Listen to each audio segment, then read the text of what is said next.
Jill, I have a step stool back in the corner.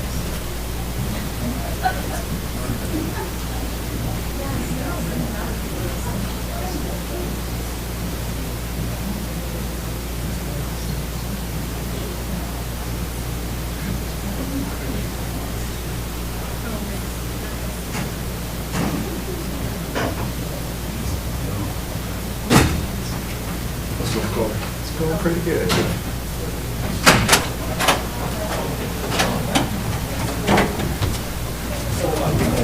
Oh, it'll be fine. And you have to have a long, yeah. How are you? I'm doing good. How are you? Good. How are you?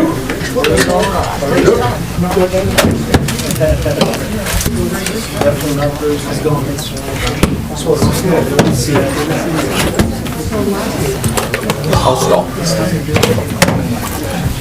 Class is going. So far, pretty good. Yeah? Ready for the quarter to end? Or no, you We just the high school does semesters. So you don't have to. but we still get the half days, so that's.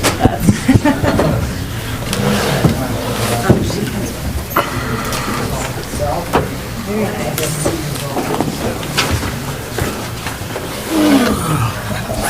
So bear with us. I guess we're still waiting to get the live stream going. So as soon as we get it going, we'll go into the regularly scheduled board meeting. So. Jeff, how are you? I'm good, how are you? Good. So if anybody's got some really good dad jokes, you're not being recorded right now. No? Okay, we're good. Okay. Too late. Too late.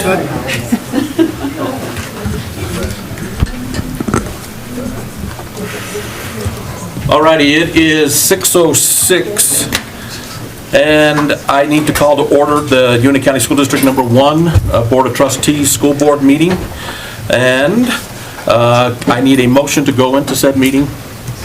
I'll make that motion, Mr. Chairman. Second. I have a motion, I have a second. Any discussions?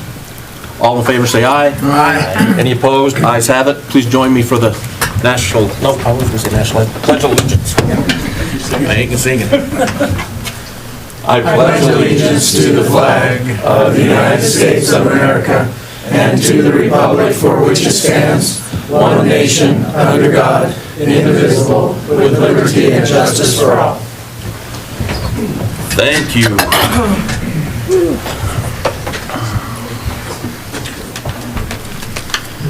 I need a motion to approve tonight's agenda as identified on the... Mr. Chairman, I move that we approve the agenda as presented. I'll Second. I have a motion, I have a second. Huh? Yeah. Any discussion? All in favor say aye. Aye. Any opposed? Ayes have it, motion carries. We need to have a motion to approve the consent agenda items. A, the minutes from last week. B, payments of bills. C, approve administrative contracts. D, approve SPED-related service contracts. Mr. Chairman, I'll make a motion that we approve the consent agenda as presented. Okay, I have a motion. I'll second. I have a second. Any discussion? None? All in favor say aye. Aye. Any opposed? Ayes have it, motion carries. We will now move on to our presentations. Chairman Peterson, members of the board, we don't have a presentation scheduled, but I would like to read a document, if that's okay. You're more than As part welcome. of this presentation. Yes. This is, I think, fantastic news for the students of Wyoming, so I'm just going to read a press release that we received a couple weeks ago. Court rules Wyoming public school funding is unconstitutional. On February 26th, the Wyoming Education Association and 8 school districts won a ruling in State District Court that Wyoming's model for funding public education is unconstitutional. The educators brought the lawsuit because of consistent underfunding in violation of Wyoming Supreme Court precedents that date back to 1980. This ruling is a critical step in our state's long road to support and maintain a thorough and uniform education of a quality that is both visionary and unsurpassed, as our state Supreme Court has demanded, said Dr. Alex Ayers, Superintendent of Campbell County School District, number 1. It will prevent students from attending unequal and inadequate school facilities. It will ensure they get the mental health support, nutrition, and technology that are integral to their success. It will also mean our hardworking and dedicated personnel are fairly compensated for the differences they make every day, end quote. Judge Peter Frohlicher agreed with all 6 of the educators' arguments for why the current funding model is unconstitutional. So 6 out of 6 is pretty good. These are the 6 points.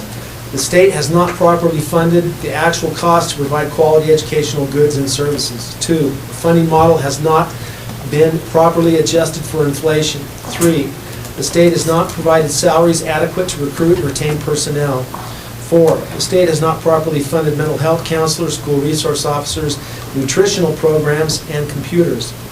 5, the state has not adequately and evenly assessed school facilities for educational stability. And 6, its state has allowed unequal and inadequate school facilities to exist far too long.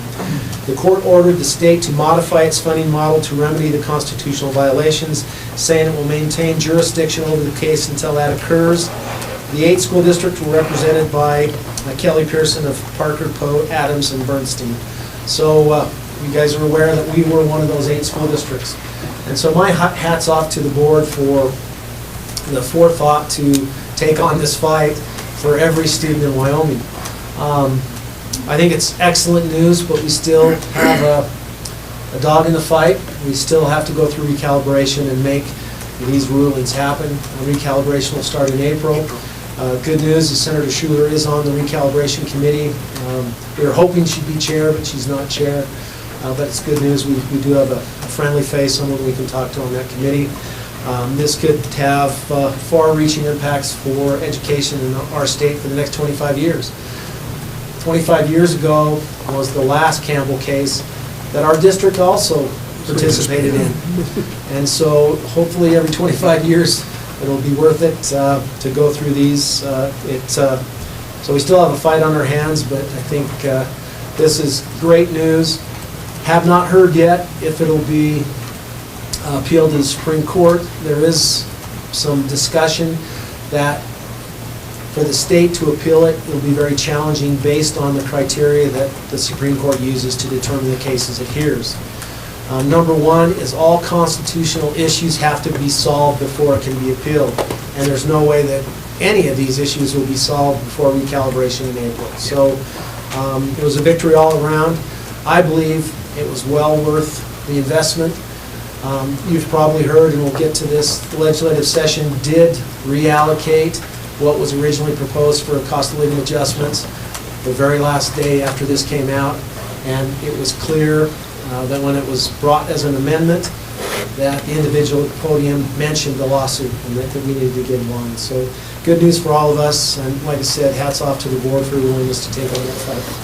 I'd also like to recognize, again, the work of Mr. Williams. His documents are at least the fundamental part of 3 of these issues. The salaries, not adequate inflation, those were the points that this district took on and testified against. And his documents and his ability to explain those documents made a big impact on the judge. So thank you, Mr. Williams. Thank you. And that's all I have is my presentation. All right, thank you. Nope, great news. Great news. Fantastic. Yep. So we'll go on to our operational budget presentations, and Mr. Williams will be the first one up.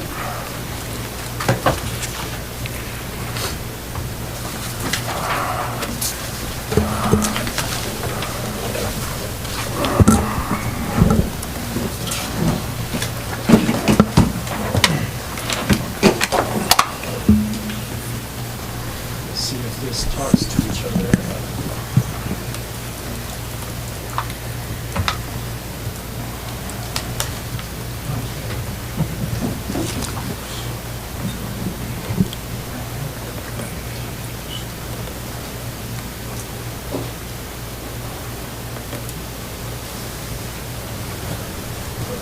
The rest of us just have to plug it in. This must be a special ed thing. It is. Would you like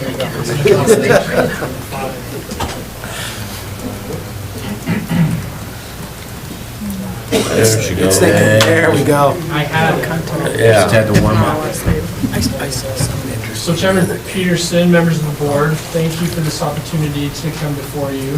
I just kind of want to look at in special education, when we look at data, it's always post-mortem, right? So we always look at the year previous, and I'm going to be talking a little bit about that, some of the things that we really excelled at, some of the things that we can, as far as our state grades that we give, and we have specific indicators that we look at, and so they give us feedback based off of that previous year's data. So we're going to be looking at that and be jumping ahead as far as some celebrations from this year, and then looking forward to the upcoming school year. So just to have a little bird's eye view of the overall department, as far as our full-time individuals, full and part-time individuals that are within the district as it relates to special education. We have 44 certified teachers. We have 83 support staff, and that's a variety of full-time and part-time situations. 7 between part and full-time speech and language pathologists. Consulting teachers are case managers for IEPs, and honestly, that's one of the many bright points of special education in Evanston, Wyoming, is this notion of case managers, and many other places in the country and in the state, but for sure the country, each individual provider, whether it be a speech therapist, if it's just speech and language type situations, or if it's just more of a special education, the teachers are truly, or that provider is truly responsible for these things. And here in Evanston, we've adopted for many, many years, long before I ever got here, a consulting teacher, a case manager model that really helps our people meet the kids more versus being buried underneath mountains of IDA required for individuals with disability education. So I'm grateful for these folks. Counselors, we have 6 nurses, 4 that split themselves between the buildings, as well as our counselors. 2 amazing occupational therapists. We have 2 full-time psychologists, and I'll get into our contract people here in a second, but 2 full-time here within the district. 2 interventionists, and what I mean by those is we work with 2 board-certified behavior analysts that really help all of the buildings take deep dives into supporting kids in lots of different educational and behavior-related things that way. And an amazing assistant technologist that helps district-wide when we start talking about assistive technology and what that looks like on the IEP and beyond. So that's a look at the department. Now our contracts, a wide variety of contracts as well. Disability in Uintah County. Bethany Scheidler has been a great partner. She's most recently the director. We've worked with the amazing Wanda Rogers for many, many years previous to that as well. And so great partners there. We have audiological support. I put SLP on here because we have had to contract a little bit in the past to help with those services. We have an additional behavior specialist through a contract as well that can jump online with us and help navigate different things as it's appropriate. LUCDA, they work with us for our child find requirements from the state and federal levels. They help do those screeners and again, identify students community-wide before they ever reach the doors of our schools. So great partners there.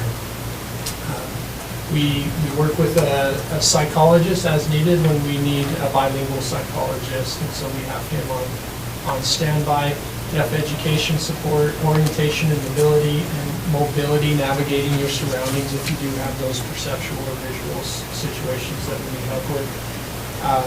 Physical therapy, and then in addition to that, due to the size of our district, we do contract with another additional psychologist, and Dr. Hinshaw helps us as we need his services, and he works directly with a handful of our elementary schools on a monthly basis.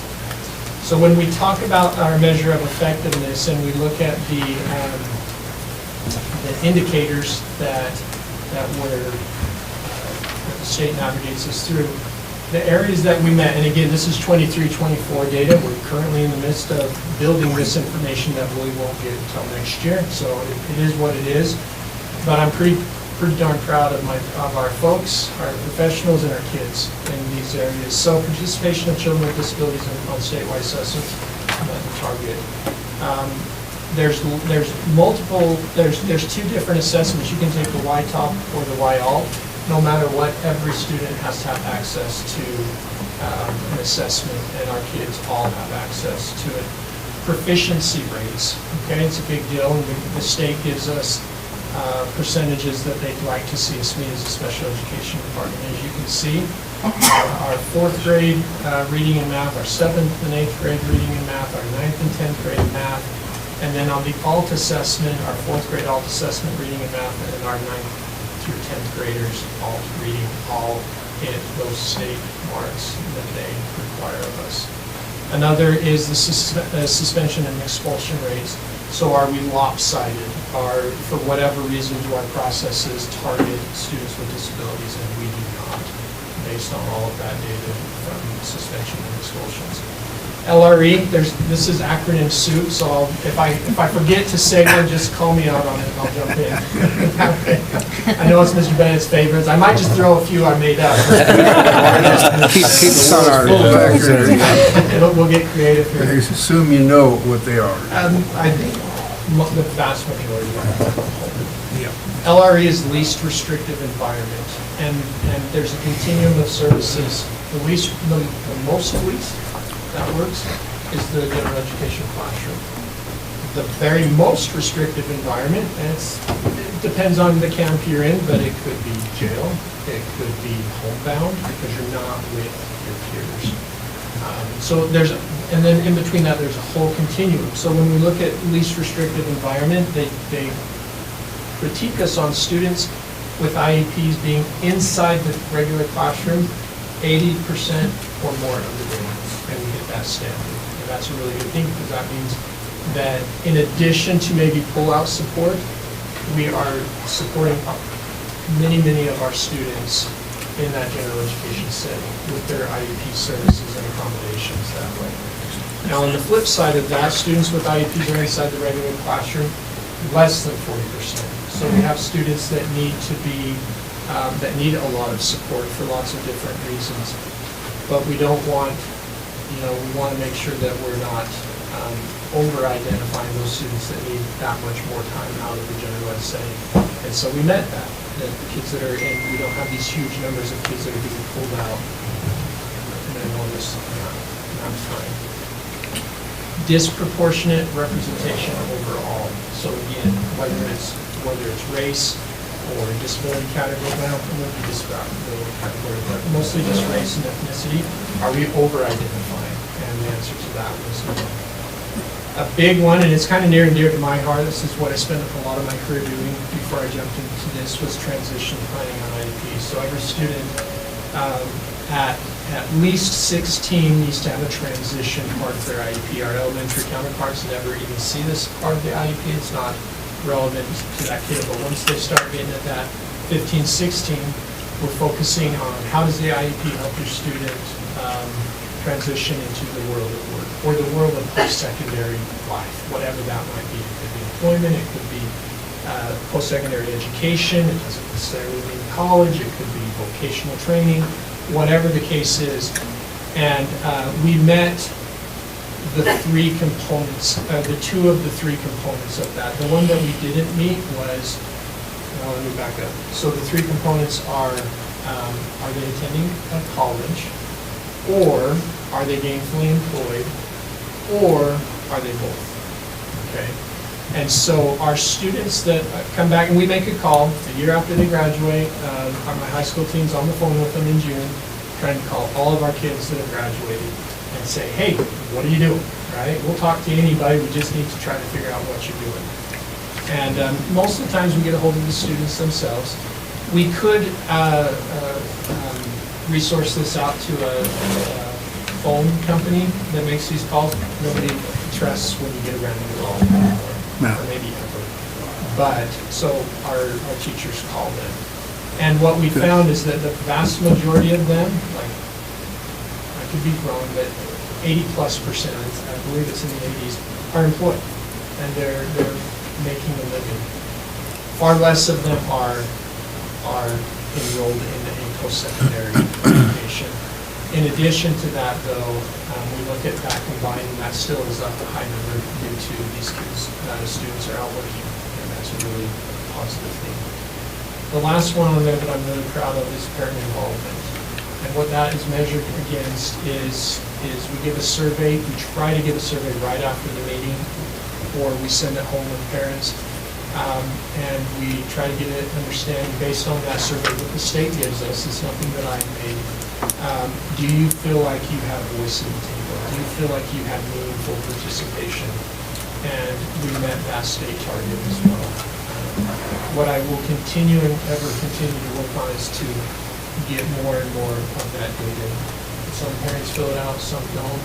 I'm sure there's been the occasion that it was forgot to be given at some point during the meeting that way. But the vast majority of our parents that took the survey, which was a decent amount, said that they did feel like they had meaningful involvement in the IP process. So I think that's any questions or wonderings up to this point? No. So what we didn't meet, graduation rate and dropout rate, okay? Because it's such a relatively small group of students as you compare to the general population, I'm not going to go into any specifics. But there's a handful of situations that need to be taken into consideration with that. And the first and foremost is we want our students to stay with us and graduate, obviously. Okay, that's a no-brainer. The level of support, and I'll go into some of this, but the social emotional support that the school district is making available to students, whether it's in from the school district counselors or whether it's out of district counselors that we make available to every student that has that need to try to help meet those social emotional needs. I go back to our certified staff, whether that be our teachers, our SLPs, our whatever the case might be. We are surrounding these students with quality people, and I think that goes back to the importance of the lawsuit. We want to continue with those quality. Do any of the kids that drop out go to homeschooling? Yes, my guess would be yes. That way I don't have a specific on that. Yeah. To that point, if a student does go that has an IEP, goes to homeschool, It's a dropout. they are a dropout, but in addition to that, I call them and I try to talk to the parents and we say, hey, even though you went this route, how can we help you with the IEP? And there's a whole IDA regulation that we need to still reach out and give that opportunity in addition, even if they don't want to. How do we still support your student that has an IDA, Individual with Disability Education Act qualifying disability? Thank you. Fair question. Matt, if I can, Chairman Peters and members of the board, just to add a little bit of the challenges that we face with special education and calculation of dropout rate. We've had some heat in the past from our community, what we consider dropouts, and it's not what we consider dropouts, it's what the state considers dropouts, for good or bad. And I think the most egregious deals with special education.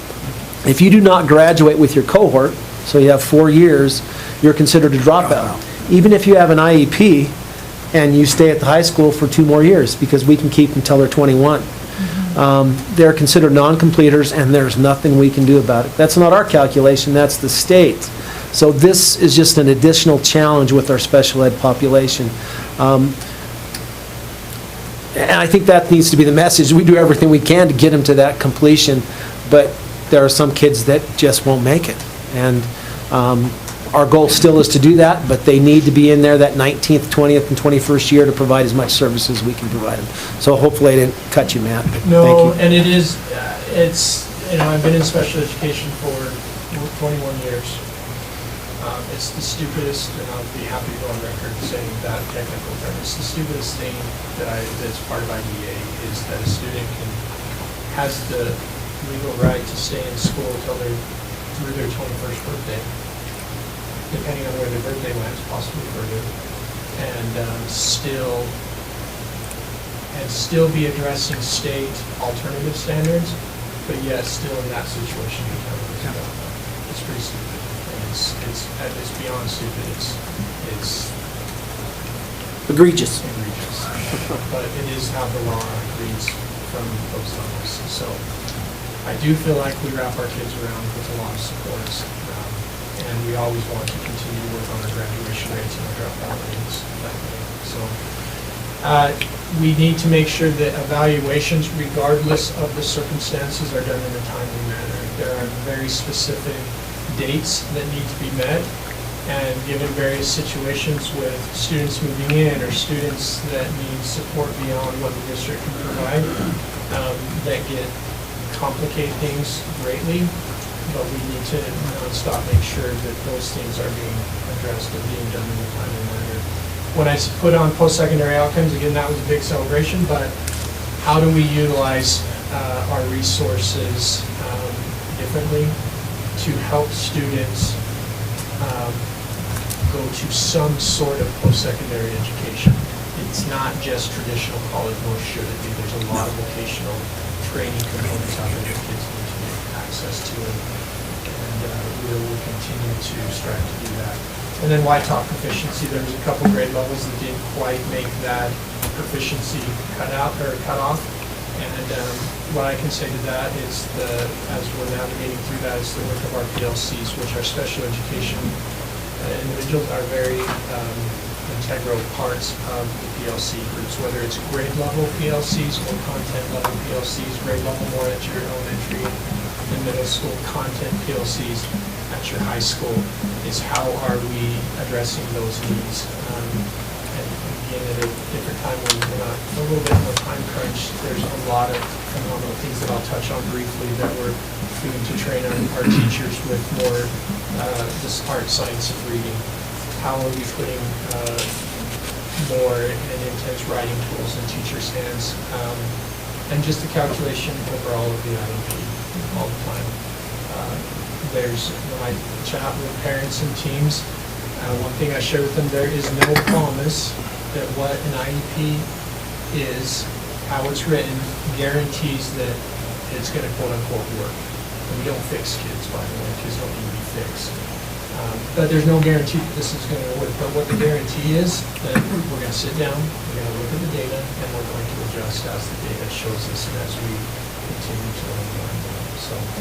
So Matt, on the timely evaluation piece of it, this is saying that we didn't meet the target. Is that like a percent, what's the threshold to not meet the target? The target is 100%. Okay. And we were at 98%. Okay. So there's another situation. Yeah, I didn't know if they gave you like wiggle room, if you had to be at 95%, but they do the 100%, No, okay. it's a fair question. That's like if you write a goal to safely cross the street, only 100% safety is the only way to go on that. And so Yeah. that's where we're at. Okay, thanks. Fair question. So accomplishments, again, extensive work around literacy best practices with certified and classified staff. And I would say one of the biggest heartbeats of our school district is our classified staff, our paraprofessionals. They're phenomenal, right? They are phenomenal. And so I'm grateful that we can wrap those trainings around them as well and continue to do better at doing that. We have for the next, I think we're on year 3 this upcoming summer, we have a wonderful summer elementary SEL, social emotional learning group that really helps kids prep for that next school year, how to play nicely, literally playing in the sandbox, right? At that age, you do play in the sandbox. So really how to navigate those social situations. I'm very proud of our elementary behavior support throughout the district and qualified individuals that we have in there.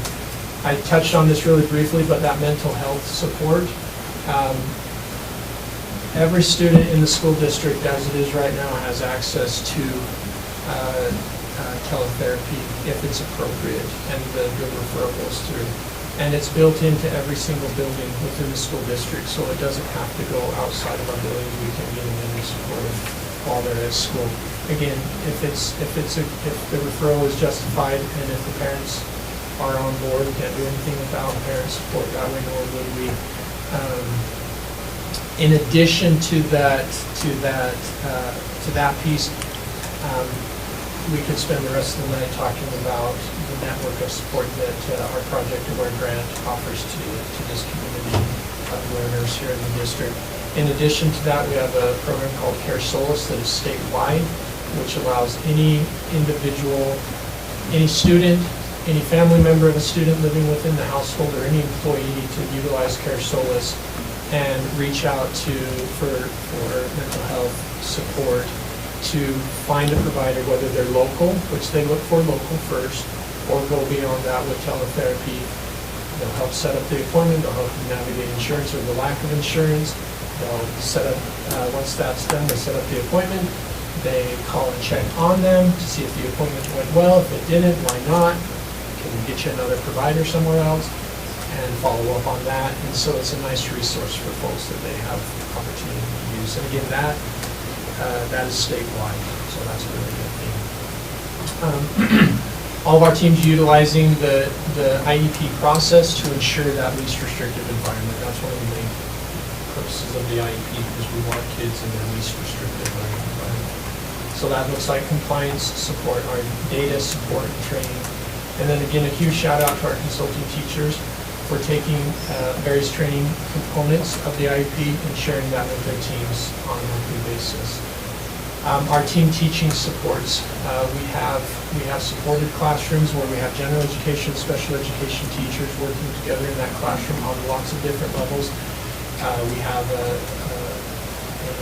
very good support for those folks to do coaching on that and how to navigate through the difficulties. I mean, it's a big deal having multiple adults in a classroom environment or a learning environment. We want to make sure that we're supporting them to the best of our ability.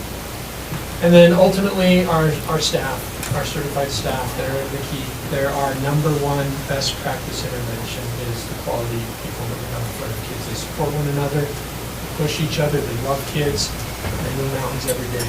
Okay, so looking forward, we're going to continue to focus on students through that LRE continuum. How are we navigating kids through levels of support? How are we reading their data? How are those data points helping us to make good decisions?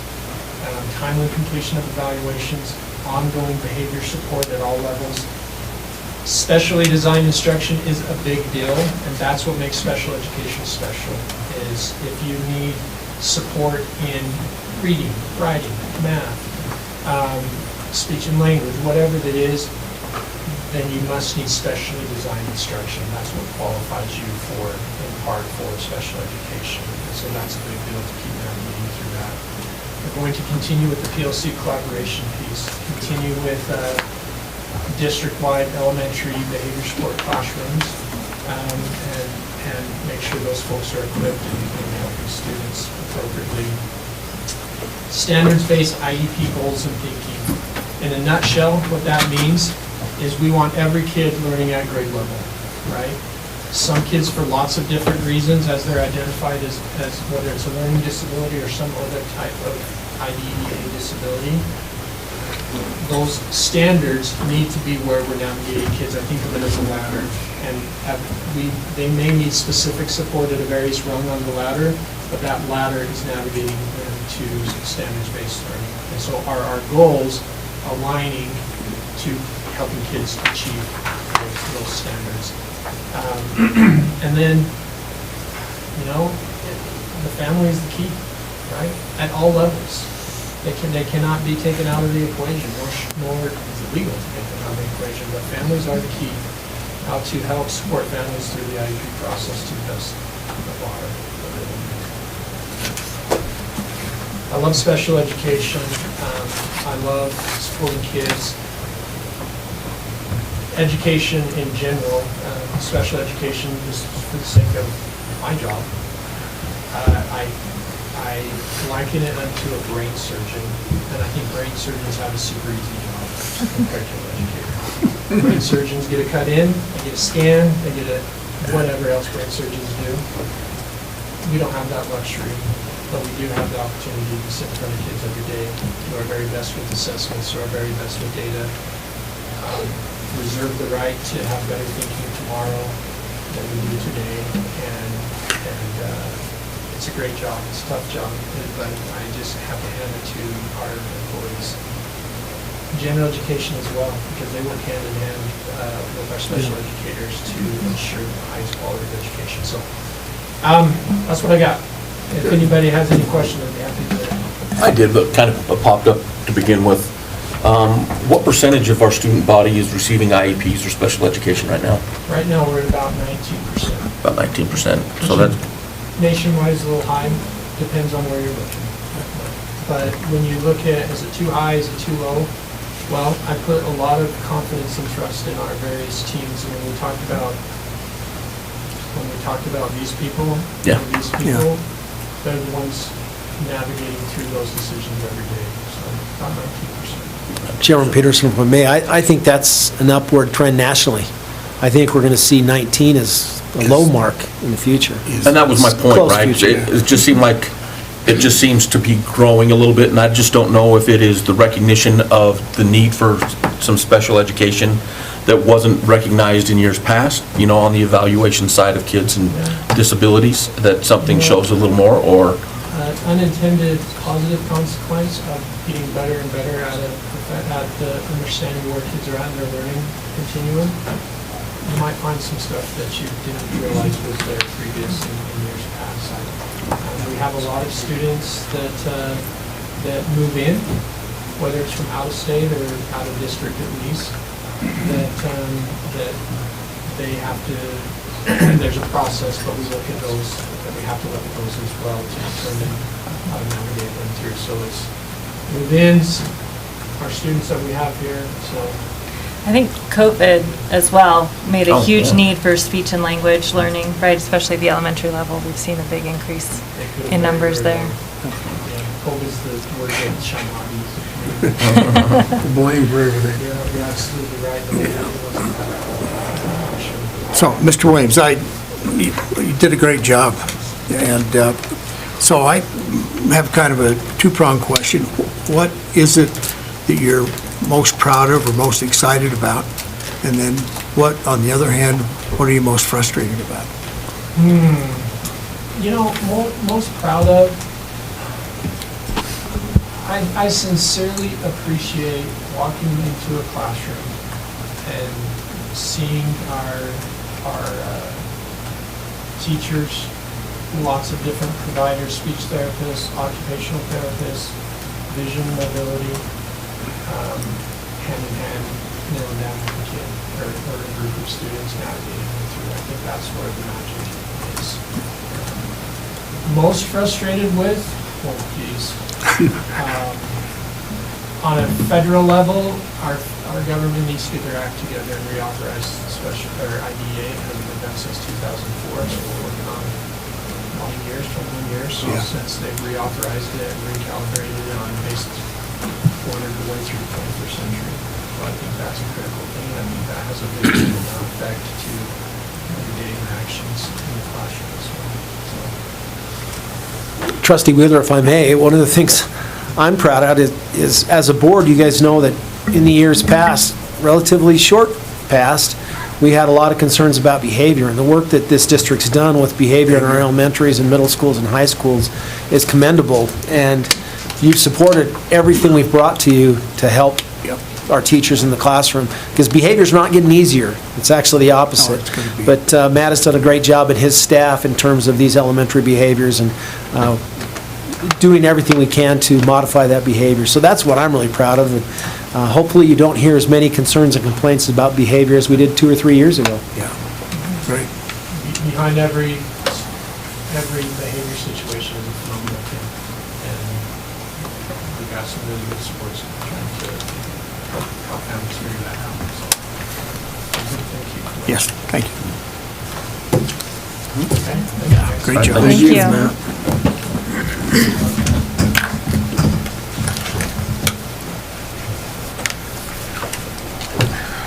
Mr. O'Neill and department, you're up.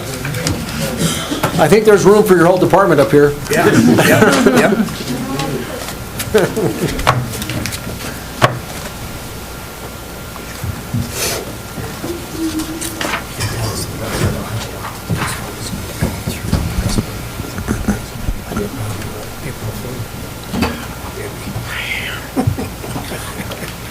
welcome, you've got your speech prepared? There was a 10-minute speech, right here. It's on my... It says right here. Yeah, right there, it says, comments from Boyd, 10 minutes. 43 years. I have something to say. So I don't want to go through a entire slideshow, but I wanted to make sure that we cover the highlights and answer any questions that you guys have for me. In the very first slide there, it says educational excellence through activities. We take that very seriously in our area. We want to work hand in hand with our principals and our coaches to make sure that we're helping create great students as well. And we have a policy that helps us do that, and our principals and our coaching staff and teachers alike help make sure that we're striving towards that educational excellence. So I wanted to start there. Then I want to talk about, I put on there for you guys to read dedicated, passionate, experienced, but I added dynamic and caring staff. I have the most amazing staff that you could possibly have. You know, Donna Bruce, 25 years in the department, longer than I've been in the department. She's amazing. She can answer any question for anyone, anytime, and she has many hats to wear on a daily basis. It's not just answering the phone or typing for me, or there's so many things that she does that I couldn't list them. I just can't say enough great things about Donna Bruce and what she does as an assistant in my department, and I'll talk more about that later. But Boyd here, 43 years. We actually started together in the activities department 13 years ago, and Boyd can do anything. He's MacGyver that can cook, and everybody knows him because he can do that. Again, Rollins had called and asked me to have a job description put together for a Boyd in Rollins, and so we started putting that together and put the list together, and it was several hundred things that he does for us. And I sent that to the AD in Rollins, and she said, well, we're never going to be able to hire someone like that. So we're very fortunate to have, obviously very fortunate to have Boyd. The sad part is we're probably not going to have Boyd for very much longer, but I have two rock stars. That's from the 80s. Superstars from the 90s and early 2000s. I don't know what they call them today, but these guys are rock stars. They are known statewide. I don't know if any of you know that, but these people are known by every AD in this state. They participated in different activities with those guys, and to those folks, they are rock stars. So not just rock stars to me, they're rock stars to people around our state. And I wanted them to be with me today because they really are my team. They're truly my team. And I couldn't even begin to do this job without these two folks. Along with 77 coaching positions and 35 activity positions, we cover a lot of folks in the district and a lot of kids, almost 1,500 signups in our activities department. We see a lot of people.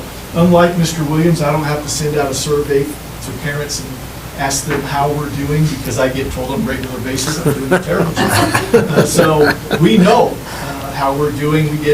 We get evaluated every Friday night. That's part of our job, and sometimes it's frustrating and sometimes it's great, but it is an evaluation every single Friday for us, and we know that going in. So I just wanted to make sure that I mentioned these guys, and if you guys have any questions for them before we move on to the next slide, you're more than welcome to ask them those questions.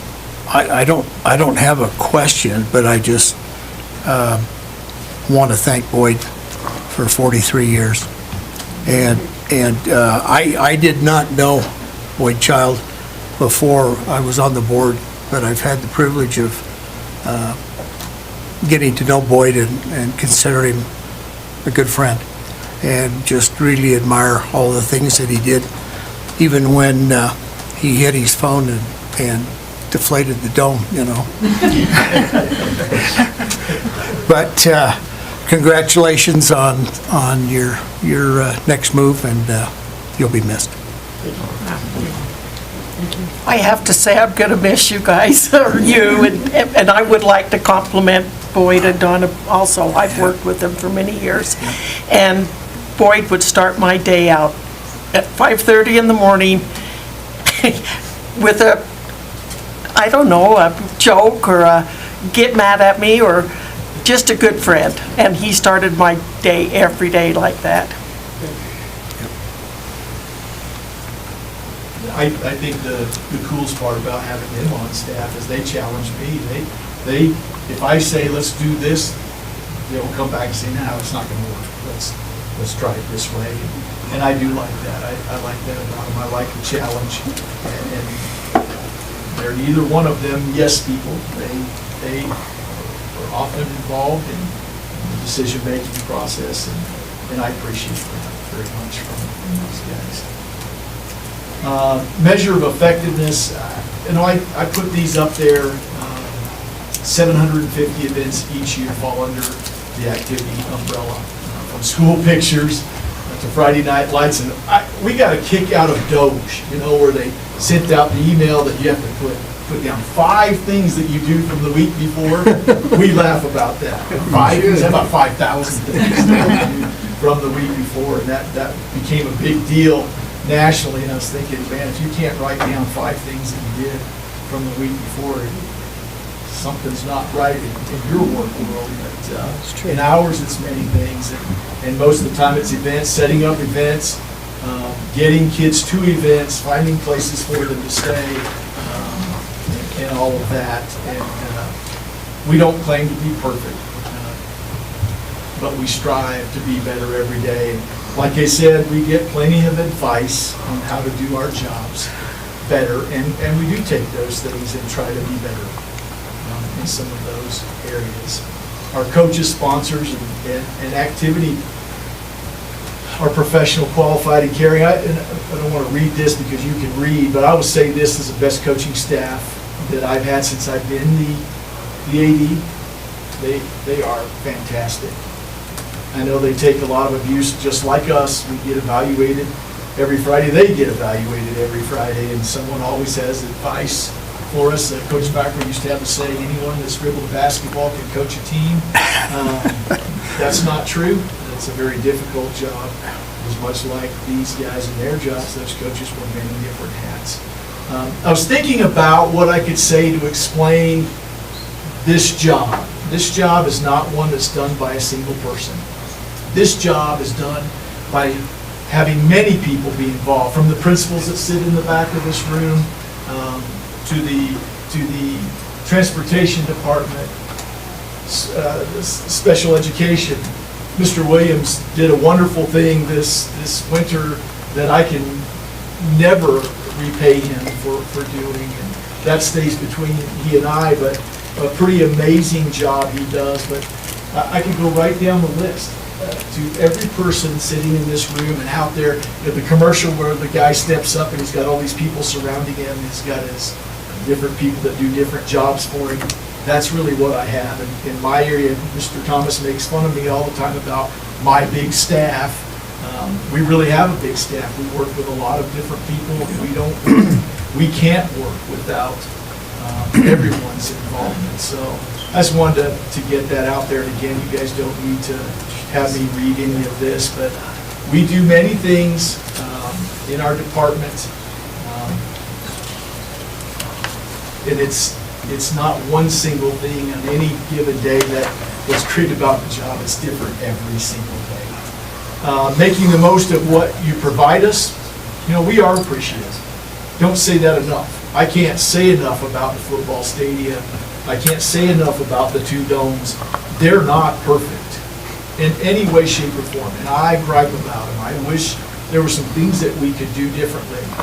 But you look at how much those domes are being used right now by different groups, not only our school groups, but community groups.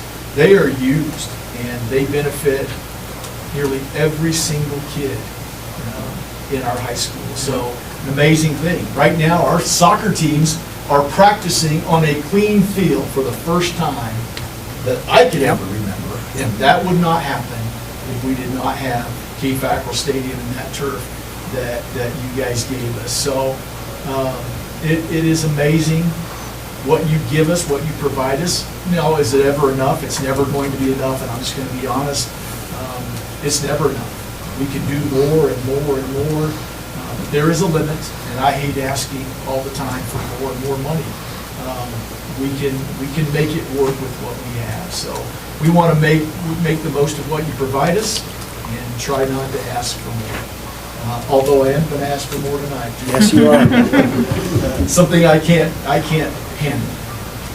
Issues or maybe not, I put that on there because we have rising costs and unforeseen additions such as huddle, girls wrestling, middle school soccer, medical supplies, concussion testing, officials costs, all of these things that have been added that are very, very expensive.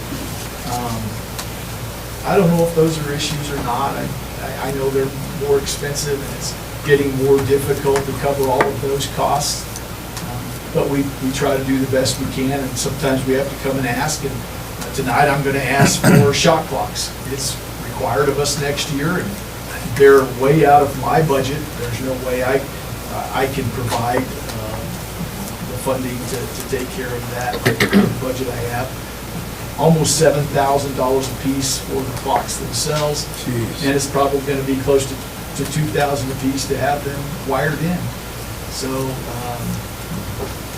and then Mr. Thomas and I talked about how many gyms we want to do that in. That'll really be up to you guys in making that decision, but I just wanted to make sure that you guys knew it and wasn't surprised. It's here. We've known it's going to be here for a couple of years. I was wishing it away, but it's not going to go away. That's a state mandate? State mandate. And they didn't fund it? Unfunded mandates in my area happen quite often. Concussion testing, the NFL created a lot of that, and it's a good thing. It really is a good thing. But the helmet testing? Helmet testing, every single helmet, for us, 240 helmets a year have to go back for testing, and it's about $80 per helmet. Is that every year? Every year now. It used to be 10 years and you could throw them away and get new ones, but now it's every helmet, every year, and it's $80 to do that. It's crazy. And shoulder pads are coming next, where those are going to be tested as well. So those are unfunded mandates that are very, very expensive. How much are new helmets? New helmets are close to $500 now. I think, Coach Fackrell, when you were coaching, about $180, $190. That's just been a few years back. They're over $400 a helmet now. And so when we've talked about cost and they talk about inflation being 10% or 20%, put that into your pocketbook. I mean, a helmet that goes from $180 to over $400 now to purchase a helmet for a kid to play football. And that's every sport. I don't want to pick on football. It's every single sport we have. Basketball's when I was coaching. I remember telling the kids, if we have a lost basketball, captains, you're going to put out the hat and find $52 to replace the basketball. Those basketballs are over $100 a ball now that we roll out there for our kids. So things are more expensive, but we've been able to, Donna's creative work, we make sure that we try to cover everything. We've been over budget the past couple of years. I think we're going to be close this year to being on budget, except for the shot clocks, obviously. What does huddle stand for? It's a filming program. So our football stadium has a huddle camera. Our basketball gym has a huddle camera. And another unfunded mandate, our coaches have to provide film after every game to their opponents. They have to upload that. And actually, it's a great benefit, not only for the other teams to scout us, but it's a great benefit to our kids as well, because our kids can jump on there and watch themselves on film at any time. It's all there for them. So we have that in football, volleyball mandated, basketball mandated, both basketball programs mandated, and both soccer programs mandated. So we have to have it. It's about a $10,000 bill that prior to me taking this job, well, prior to 5 years ago, that didn't exist. It's, again, an unfunded mandate from the WHSAA, very expensive. But our coaches use it, our kids use it. It's well worth the money if everyone's putting it to use, because we do things that are silly, like the shot clock, and I hope they're all watching up there. I think it's the most ridiculous thing we've ever done in my area. But that's something. So if you do the 3 gyms, we're looking at just under $27,000 to do the 3 gyms. 4 gyms would be $36,000. We got the bubbles. Oh, they got the bubble, The the bubble, dome. the high school, and the Yeah, 2 middle dome. schools. We talked about just doing the bubble and the high school and leaving the middle school out. Eventually, it'll probably be mandated that we have it in middle school as well, but right now, it's not required of us. So we could do it for all 4, it's about 36 grand. But our middle school kids play down at EMS. High school kids play High school, that's what, I'm sorry, I meant the freshmen. Yeah, but we've been And we have other games? actually playing in The the domes, domes. okay. We've been using those for freshmen, under protest in some cases, but that's what we built it for, so we tried to use it. Good. And so, it's getting used. You want to look at numbers, I was at track practice yesterday, we have the highest numbers we've ever had out for track. We have the highest high numbers, last I year. believe, that we've ever had out for boys soccer. Highest numbers we've ever had out, I know, for girls soccer. And so spring sports have gone nuts. We haven't started middle school. And that's usually over 100 kids per school just in track. And so our numbers continue to rise. Again, it's a great thing, but for every kid, there's a cost. And just know that. So where are we standing on the girls softball? I have not had a single person ask. Okay, all right, No. So bring that up. okay. Take that off the record. Can you back that up, erase a little bit of that, so? I've not had Okay. anybody ask in a couple of years, well, at least a year. And Okay.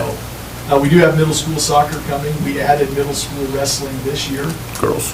Girls middle school wrestling, Yep. excuse me. And then we do have middle school soccer for boys and girls coming next year. If you guys grant that, I don't know Yep. if we're gonna do that or not, because then again, there's a cost to doing that. So, it's awesome. It really is awesome to have that many kids. I'll tell you this, that tells you that our principals are doing a great job, that our coaches are doing a great job. No matter what anybody in the community says about our coaches, these kids would not be going out, and sponsors, these kids would not be participating in these activities if they didn't like our coaches. If they didn't like what was going on, this would not be happening. I think our kids love being involved in our activities, and that includes being around the coaches that we have coaching these activities. So, Mr. O'Neill, I have a couple of questions. okay. With the shot clocks, is there there's got to be some type of training, education process with whoever does that, right? I was told, so I'm going to hold Star Valley to this. Star Valley, I hope you're listening. They said an 8-year-old could run the shot clock, because I said, that is one more person we have to hire and pay Yep. to do that job. Not only is it's an ongoing cost. I don't know that people realize this, but yes, we're going to pay $36,000 for shot clocks, but we're going to pay somebody $15 an hour to come run those shot clocks. And yes, they're going to be officials getting yelled at for making mistakes, and yes, we probably should have training for them. I didn't know if that was part of the mandate, that you had to have some training or something. I actually think The activities department will provide the training. the activities department, this part of the activities department despises the shot clock. Yeah. So, Bubba, a question, the shot clock whole thing, did that go through the Board of Control? The Wyoming Activities Association approved it? Yeah. And you guys all voted on it? Southwest did not. The Southwest District did not. We opposed it. The only school that was in favor, there was one school, and I won't mention them, but they're north of us and wear gold and green. Yeah, but no, the Southwest District didn't vote for it. Actually, I talked to the commissioner today and said, hey, I got a quote today for $7,000 per clock. That's not installed, that's just per clock. Yeah. And he says, well, we were told it was going to be $2,500 per clock. So We I were thought, told. maybe I'm getting duped. And so I called a neighbor and asked him what he paid for his, and he paid exactly the same as I did. So, it's what So have you been talking about it for a while, or is this new? it's been about a year. Yeah, it's been a year. And the Board of Control didn't have much, They didn't stop it. No. they didn't stop. They think this is going to save basketball. So, At high school level? I'm a villain because many years ago, we did hold basketball. And that comes up in nearly every meeting because of what we did at that time. But I actually talked to a coach today, and he said he held it for a minute and a half, and he's going to wind up in the state tournament. They would not have made it in the shot clock era, Yeah. because he'd have to get the ball back to a team that's much better than he is. So I'm not in favor of it, but So what's the time on that? How long can they? keep- 35. 35 5 seconds. seconds. That's it, and then you gotta turn it over. But you can be sneaky, Mr. Mayor. Yeah. You can make them work. I do. So I threw up here one, and this is probably not the appropriate time or place, but I've heard a lot, and I've gotten a lot of grief over this, and I want to talk about, one, my philosophy, and two, I want to hear your philosophy on this. And I have my own feelings about it. And I could say this, I could say, let's combine every middle school sport and activity, and it would make it a lot less work for us. And expense. It would. Yeah. It'd be a lot less work, a lot less expensive. No question, that would be the case. And I'm completely opposed to that. I'm not opposed to work. We have two principals back there, and I think they're kind of on the same page, but I believe we give many kids opportunities by having two middle schools. I'll use basketball as an example. We will definitely have 14 kids that leave the 8th grade and go to high school. Theoretically, we have 24, but I'm going to say 14. 14 kids that have gotten quality minutes in 23 games per school.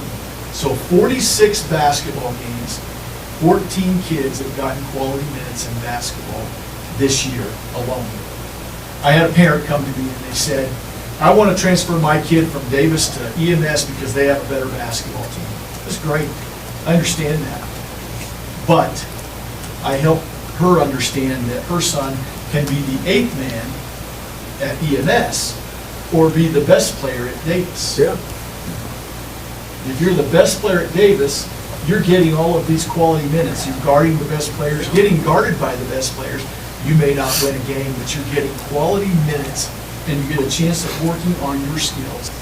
And so that is just one example as to why I am not in favor of combining middle schools. We have two middle schools.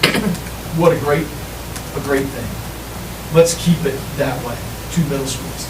Because I think we have two very unique principals. I think Coach Fackrell is a sports guy. He wants to have his own programs in his school, right, Coach?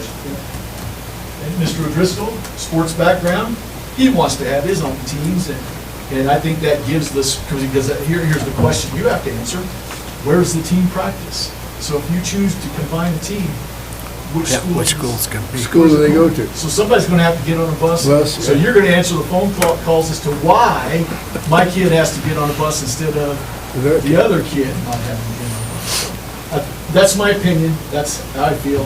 Chairman Peterson, if I may chime in, my opinion, we just can't listen to the vocal minority. Those that are screaming loudest, I don't think we need to allow to make the decision, especially about middle school philosophy. Our philosophy is that all kids should have an opportunity to compete and participate. Middle school rules for selection are different than the high school, and they need to be. We need to get as many kids as possible participating outside the classroom, performing in the classroom. That's why we have two middle schools. This isn't the right place and the right time, but you need to understand that my philosophy is, we don't change. If anything, we continue to encourage more kids to participate. That's why with girls wrestling and now middle school soccer, more opportunities for kids. We're going to end up with 95% of our kids participating in activities. That's what we want. I have grandchildren that cannot participate in middle school athletics because they don't have them in their schools. What a shame. That includes music. which we have those opportunities, and I'll step off the soapbox, but what we provide in this community is amazing for our kids, and we need to keep that, not lose it because we want some vocal minority, to have one quality team where their kid can participate. Let's don't listen to the vocal minority, let's do what's right for kids. So that's my opinion. It's not the right time, right place, and as far as I'm concerned, we won't bring it up, because this is our philosophy. Well, and the one thing that you mentioned about kids transferring back and forth in middle school, that's been going on for a long time. I think we should not be doing that. Right. If you're attending a school, that's where you participate in the activity that you want to participate in. You shouldn't be able to pick and choose, academically, oh, well, I want to go to this school versus if I want to play football and be on the better team, I'm going to go to this school. I don't think they should be able to transfer back and forth for that. And we've been doing it. So what was the family over in Cheyenne? Cheyenne Central, Cheyenne East. He was a little point guard. Played, I know who you're talking about. I can't remember his last name. Anyway, in high school, you have open enrollment. But he played basketball at Cheyenne East. After basketball was over, he transferred to Central to do soccer.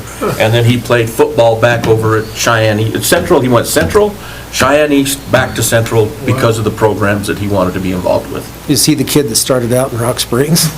No. This is long before. That was that one, too. Stocks. Yeah.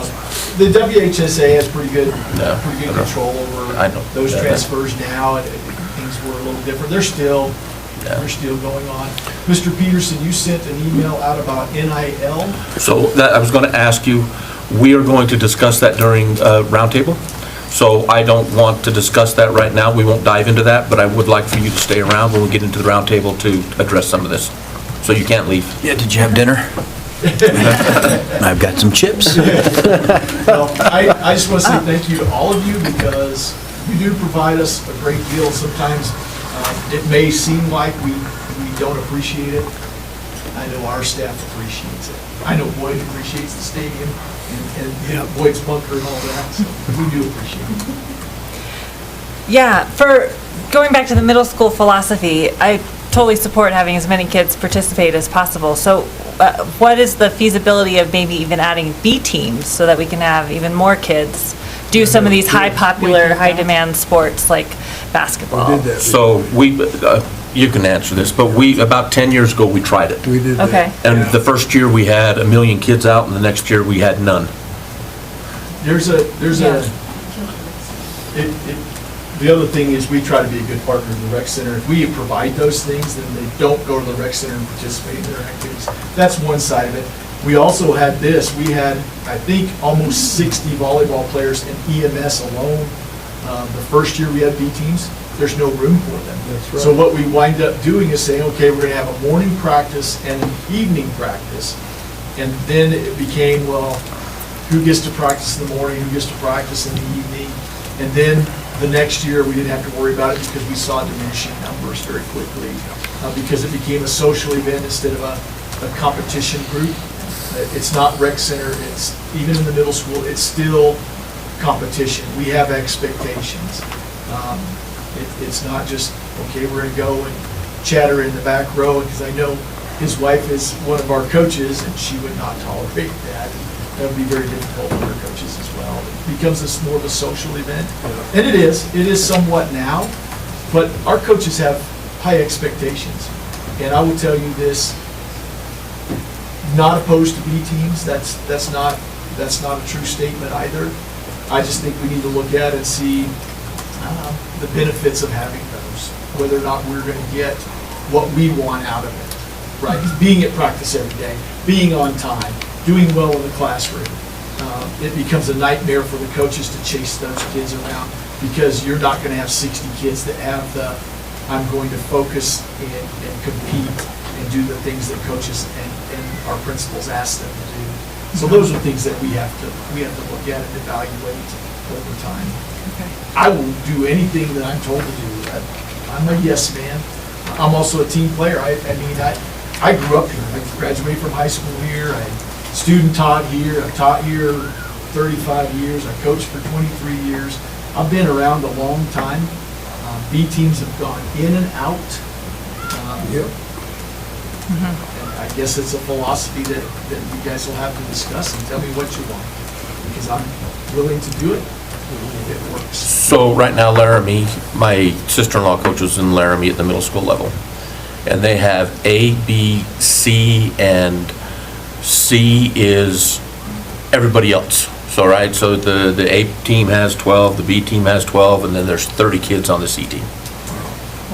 They don't have two middle schools. I try to tell No. people this all the time That's the also. difference. The beautiful thing about us is we're getting bang for our buck, because we have 12 kids per school per grade. So 24 kids in 8th grade get to participate in basketball. 24 kids in 7th grade get to participate in basketball, same in volleyball.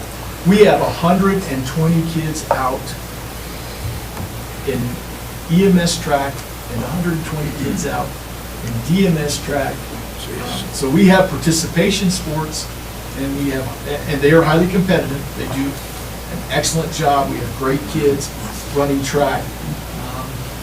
And then we have the sports that are limited just because of space and time. There's no limit in track. You can put them out there and Same as football, same as wrestling. same as football, wrestling. Yes. Team sports. And even, wrestling, we had wrestling for the first time. We had over 25 kids out for middle school girls wrestling. We're going to have to split our middle school girls team, because we're going to overload those two coaches who did a fantastic job. Overload those coaches that coach middle school girls wrestling. So we're going to have to have two teams. I've heard the clamoring about the combining and all that. I hope you understand my philosophy. It would make my life easier, but that's not what I signed up for. It's not the best thing for kids. That's just not, that's not who I am. I can say, let's make it easier. You got to stay around. I'll sit over here. Well, I had another question. Okay, yes. And part of this is just my newness as a new board member. So how is the pay schedule for coaches determined? Is there a salary schedule that you're following, or how does that work? How does that work? It's a point system. Okay. It's a very complicated point system, a bane to my existence. So we deal with the point system quite often. It was written back in the late 80s. Yep. You get points for number of kids involved, you get points for weeks that you coach, you get points for equipment, taking care of equipment, taking care of facilities. There are there's 8 different categories that they get points for, and it's outlined for me, the number of points they get. And each one of them are different. So it is hard to explain. I get that question from coaches when they hire. How much am I going to make? Well, I don't know that until you hire on and we talk about your experience and then what your responsibilities are, because that's really what it's related It's about $125 a point, so each year you get an additional point for experience, about $125 increase a year. And But if that's you also have negotiated. Uber number of kids try out for or come onto your team for that sport that year, you could get even more? You could, but what we wind up doing is adding more coaches. So it never gets to the point where it's coaches going and recruiting kids just so they get more points. It doesn't work that way. Once Yeah. they get to about 20 kids per coach, we hire a new coach. Gotcha. Middle school's a little higher than that. High school's a little lower in some areas, but it's also safety. You have to keep that in mind as you hire coaches as well. Numbers of coaches. Safety is paramount. You put that together. You don't want to have too few coaches in the swimming pool area. You never want to have too few coaches, because kids will be kids. Right. We're all kids once, and we're mischievous. That's who we are and what we are. So that's a great question, but it's a really hard one to answer. Do we have a built-in COLA with it, or how often do we give raises or things like that? They get a step step. every single year. Okay, So so there's a step system with it too. It's a point. And that goes through negotiations. We've negotiated that the last 4 years, I think. So it's $125 for high school, it's $108 for middle school, those points. And so they accrue those points that we hit. Our coaches' salaries are very competitive. So in my experience doing this, we've gone to that twice. coaches ask us to look at a different salary schedule, so we've looked around at different ways it's funded, a percentage of the base, a percentage of their salary. Every time we get close to the end and the coaches see where their salaries would go, they've all said, no, let's keep with the point system because of the experience factor. Those most experienced coaches are the ones making the most money, and those with the most responsibility are making the most money, head coaches. But we've had middle school coaches making more than our head coaches because they had 40 years of experience in that sport. So it is a very competitive schedule, and what prevents us from changing is the coaches when they start realizing how it'll impact their salaries. So, And we, from my understanding, in terms of recruiting and training new coaches, coaches have to, or people who want to be a coach have to go to Cheyenne and do some sort of three-day training, and then on their own dime, and then come, and then they can apply. Is that to get certified? Is that right? Yes, if they want to be a certified coach, they have to work through the WDE, which is in our personnel department. They help them through that process, but there are 5 courses that they have to take. 3 of the 5 are Online. free. There are a couple that are difficult to get. The most difficult to work through is care and prevention of athletic injuries. It's the most difficult to get because you actually have to attend a course. You can't do it online. Okay. You have to actually go somewhere. We've provided those courses here at times. We no longer offer that here. They can go to, Cokeville usually has one, Mountain View might have one every 3 or 4 years. They can go to Casper to the coaches clinic, which we will pay for them to get there. We don't pay for the course. They pay for their courses themselves. So they do have to go through that process. And it's through the WDE, it's not through the district. Okay. So every district in the state has to follow the same guidelines. So but it sounds like not every coach has to be certified to be hired, or you give preference? They do or they don't get paid. Or they don't get paid, Correct. okay. So Well, they do you have a to complete 3-year this. transition. You could get a transition, but you still Okay. have to be working Yes. towards that. Yeah. Do you think we could hire, like, it would be easier to hire coaches if we did bring the training back to this area rather than asking people to travel? I really, They offer care and prevention periodically through the rec center as well. yeah, it happens, but I really don't get a lot of people that come and say, hey, I would like to coach. Right. Matter of fact, it's just the opposite. We had 8 applicants, can I talk about that? We had 8 applicants for volleyball this year, varsity volleyball job. That's unusual. Usually, we had boys basketball, we had 2 applicants. Girls Well, basketball. had About 2. football, we had to go get a coach. We had to go get a coach. Took him out of the classroom and said, hey, you're going to coach. Thank goodness his wife let him coach. Yeah. Because he does a great job. He was always going to be the guy. But that's what we usually have to do. We are short coaches. And I'm begging people every single year. So we went through a training today on the hiring process, and we have these guidelines we should follow. I can't follow those guidelines because I have to walk into a classroom or call a guy up on the phone or a lady on the phone and say, hey, we need you to coach, come do this for us. And it's usually begging them and promising them that they don't have to ride on the bus on every trip, and whatever we've got to do to get them there. So we don't have that. I've heard that of different people say, hey, I'd like to coach, what do I have to do? Well, that doesn't happen through me. That happens through the personnel department, and it really is the WDE. It's not a district issue.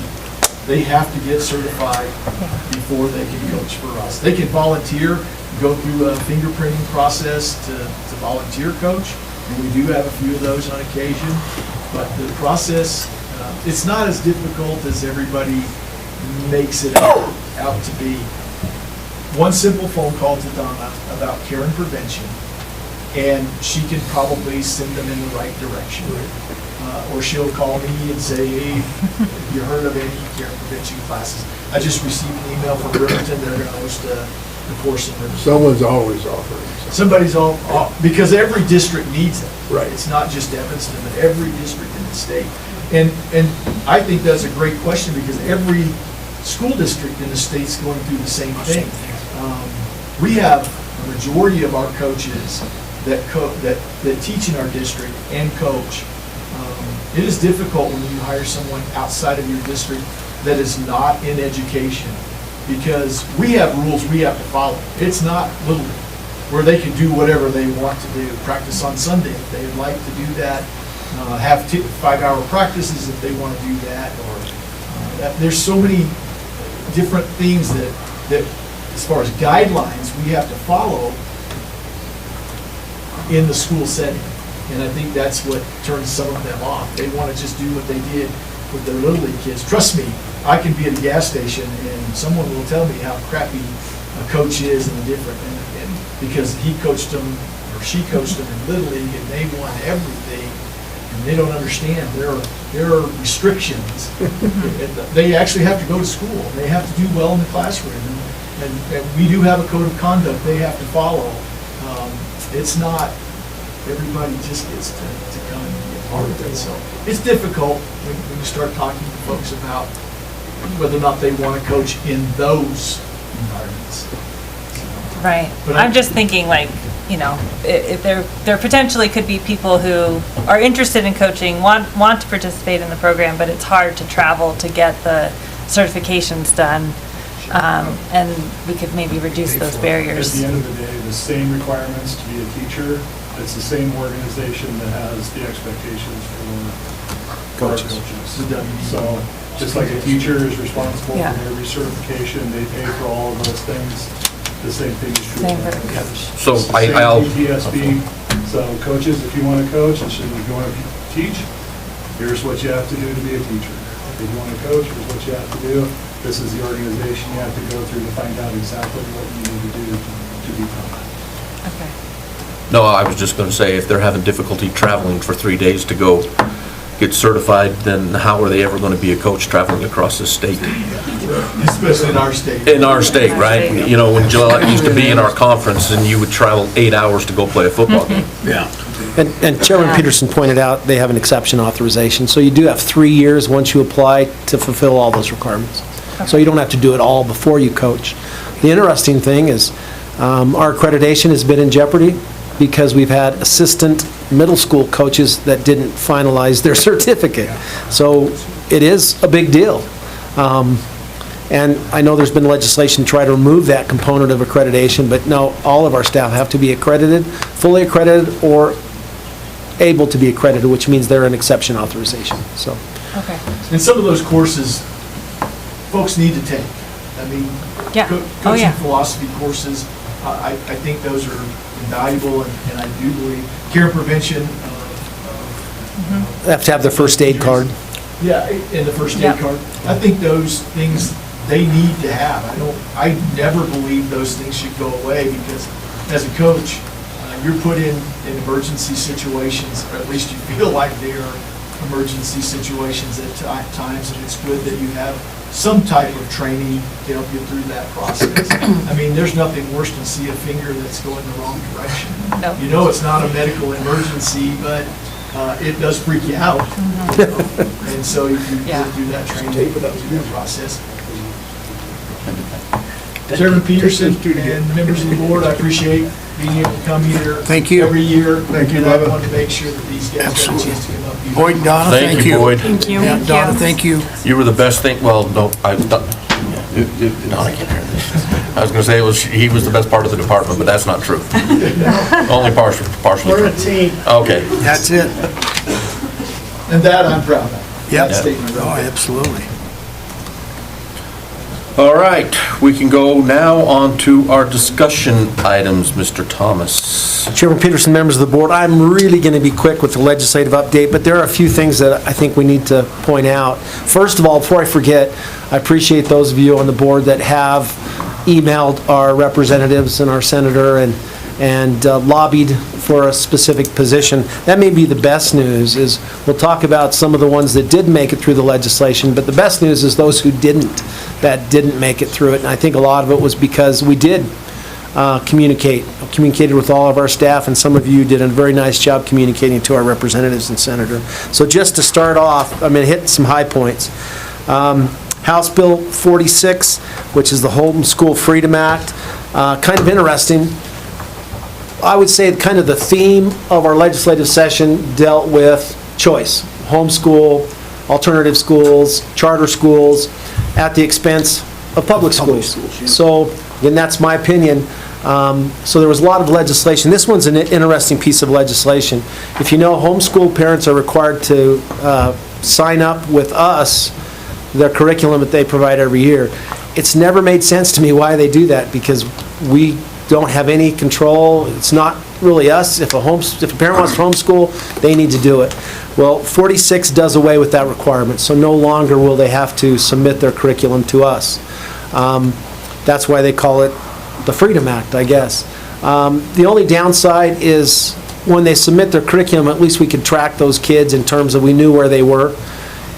There's still an obligation. If you're in school and you choose to homeschool, you have to communicate with the principal that you're going to homeschool. So, of course, it's just like transferring to another school. But if they don't start with us, in terms of kindergarten, we'll never even know those kids, which is the parents' right, but it's just, I guess, a little scary to me that we won't have any contact with those kids at all. And we do, I think, everything we can to encourage homeschool parents to bring their kids, even if it's for one period. So anyway, that's 46. I want to ask a question on that real quick. There is no ties to any standardized testing with this legislative action at all?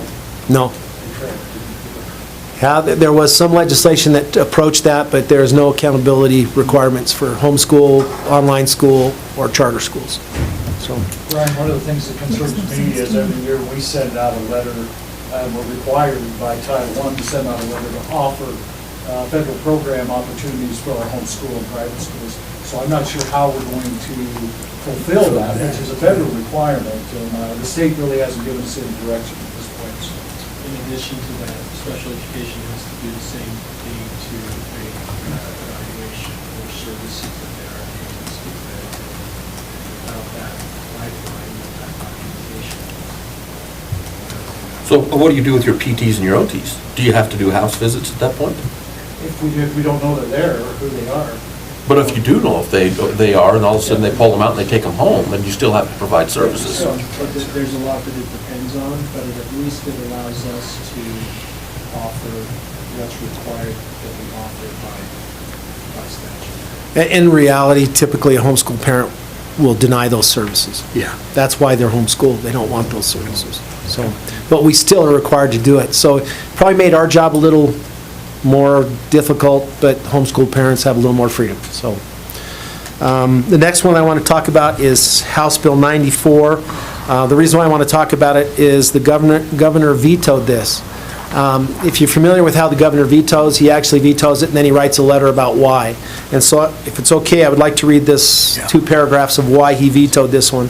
This was charter school authorization amendments. What this did away with is a statewide cap on the number of charter schools that can be put into existence. And this is what the governor said. The recent district court decision rendered by Judge Peter Frolicker determined that Wyoming legislature has unconstitutionally underfunded the state's public schools. This ruling highlights an urgent issue that must be addressed before we consider authorizing additional charter schools. The legislature's failure to fully fund the external cost adjustment and other inflationary factors is its approval of universal education savings account, ongoing tax reduction and primary impact educational funding, and the unchecked expansion of charter schools send conflicting messages about its commitment to adequately fund public education. The financial strain on our system, combined with the litigation, raises concerns about whether Wyoming is fulfilling its constitutional duty to support public schools. Without a sustainable, transparent plan to ensure adequate funding for public schools, education savings accounts, and other charter schools alike, lifting the cap on charter schools authorization is both premature and irresponsible. On the other hand, Senator Schuler's proposed amendments on this bill offered a balanced and responsible approach to expansion, yet they were rejected by the Senate Education Committee, missing an opportunity to ensure thoughtful strategic growth in Wyoming's charter sector. So, if you're familiar with 94, why it's interesting is his veto has already been overridden in the House. Yeah. There's a good chance it'll be overridden in the Senate. But common sense, fund public education, and then allow more charter schools makes sense to me. So I appreciate the governor's position on that. The next one is one of the ones that probably is the most disappointing to me, is House Bill 172, or the repeal of gun-free zones. And again, the governor chose to veto it last year, but he chose to let it go into law this year without his signature. But he did write a letter, and I think it is also impactful about why it hurts our district. So I'm going to read again from the governor. Let's see, this has got smaller print. Compare that effort to the work done locally from the time of my veto letter, when only 4 school districts had firearm carry policies, which we're one of them, to today, when 60% of school districts, according to the Wyoming Association of School Administrators, every single community college, and the University of Wyoming heeded my call to action and took up the debate. This exercise in local governance was noticed by a handful of legislatures who attempted to pass amendments to House Bill 172, recognizing that local process and grandfathering those local decisions. Such lack of regard for the principle of government closest to the people, so fundamental to our public, is stunning. Elections are impactful, and I recognize the overwhelming majority of this legislature opted to drop a political bomb.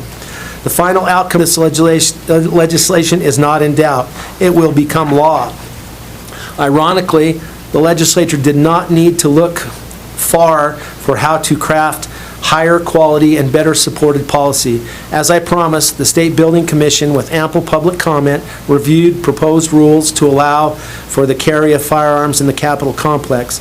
These rules have been ready since early January. For all that was said about the concerns for their safety, legislatures could have carried firearms during the 2025 general session if these rules had simply been taken up by management, council, and their passage commended to my desk. Alternatively, a quick and clean repeal. This, I think, is an important part. I stated in my veto letter last year that I support the repeal of gun-free zones. I also respect local self-government. My actions underscore my passion for both, which is not diminished.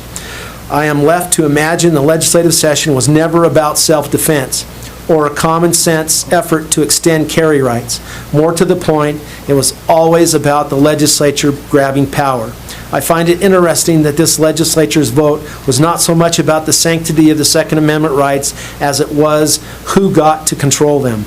Gun-free zones are not repealed. They are now determined exclusively by the legislature. That was our argument all along, is we've done our due diligence in this district to protect our students. We'll have to do some work on our CKA. It's still allowed in 172. In other words, we're still allowed to have our staff concealed carry with our control. But to me, I think it doesn't make sense. Anyone with a concealed carry permit can bring guns into the school, but we monitor who of our employees can bring it in. I think that's violating our employee rights. I think if we're smart, though, we can be proactive with this, maybe change our policy CKA, or maybe not, but either way, basically, fundamentally, meet with our staff and say, hey, if you're going to concealed carry, that's your right. But please come to us, work with us, we'll provide additional training, we'll provide materials, we'll work with law enforcement, we'll give you more training, and then you can safely conceal carry in our schools. Just the knowledge of who concealed carries by our law enforcement has to be valuable. So that's, I think, the way we go with this. But there's still a lot of wiggle room in this law that we need to figure out. So that's unfortunate, but it's now the law. So anyway. So, I mean, 172 overrides our CKA? No.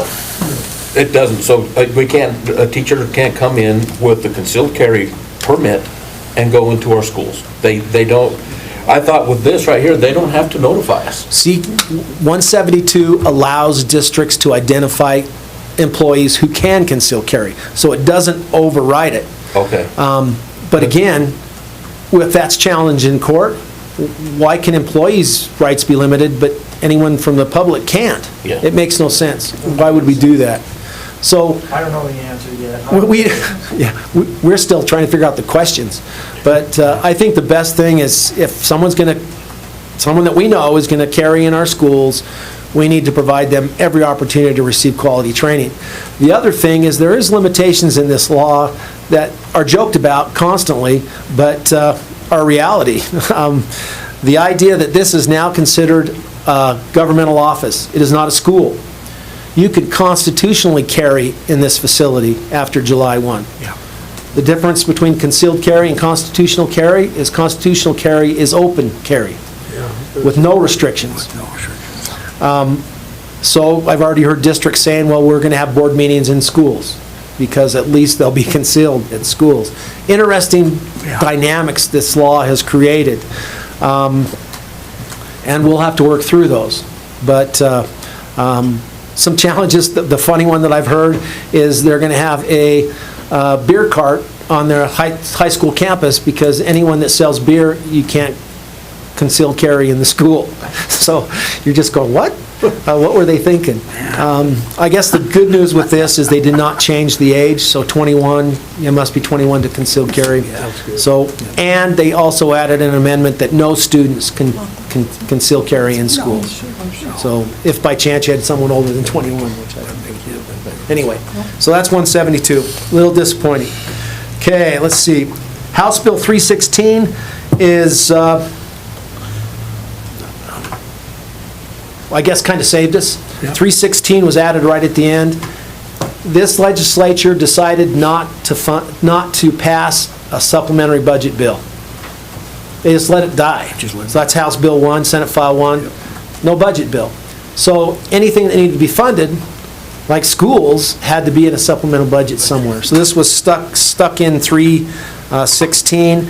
And again, I'm sorry, but I think this is good information. I'm just going to read, this is from, what is this paper? It's from a newspaper article.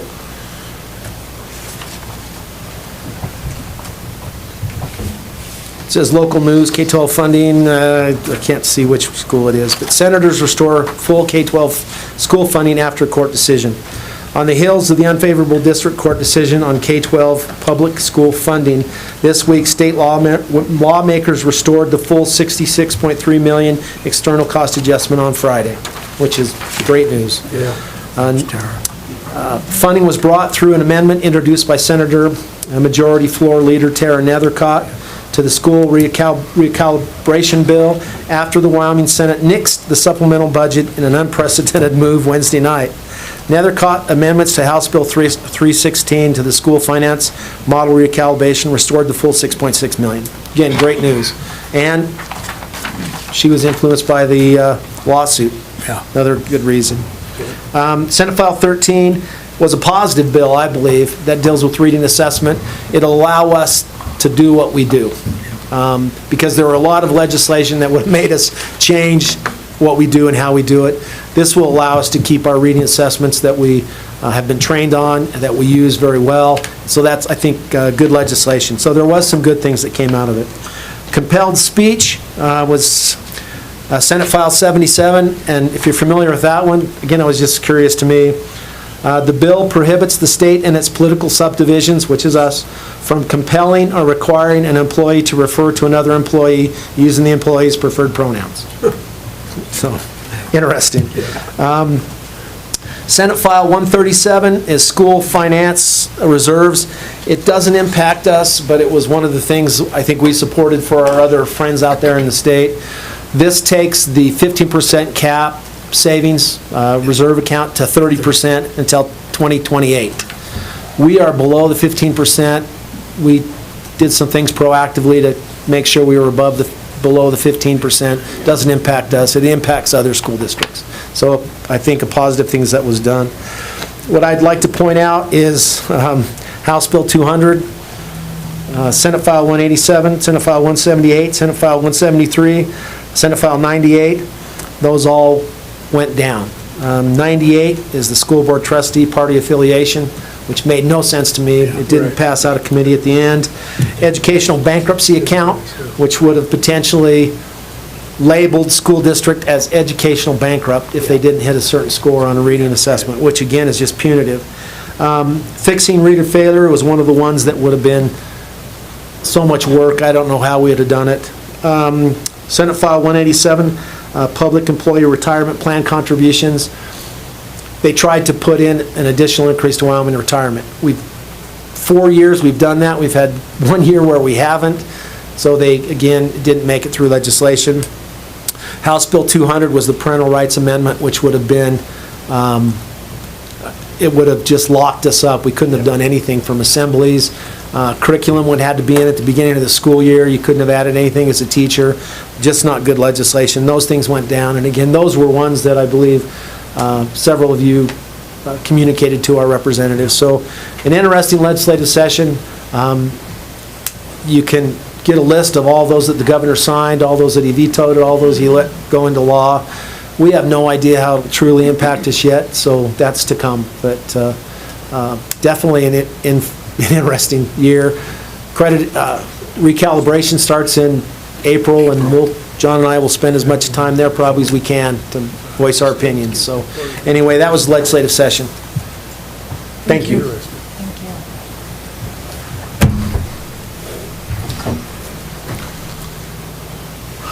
It's me. It's you, it's still you. Health insurance You got update. A, B, and C.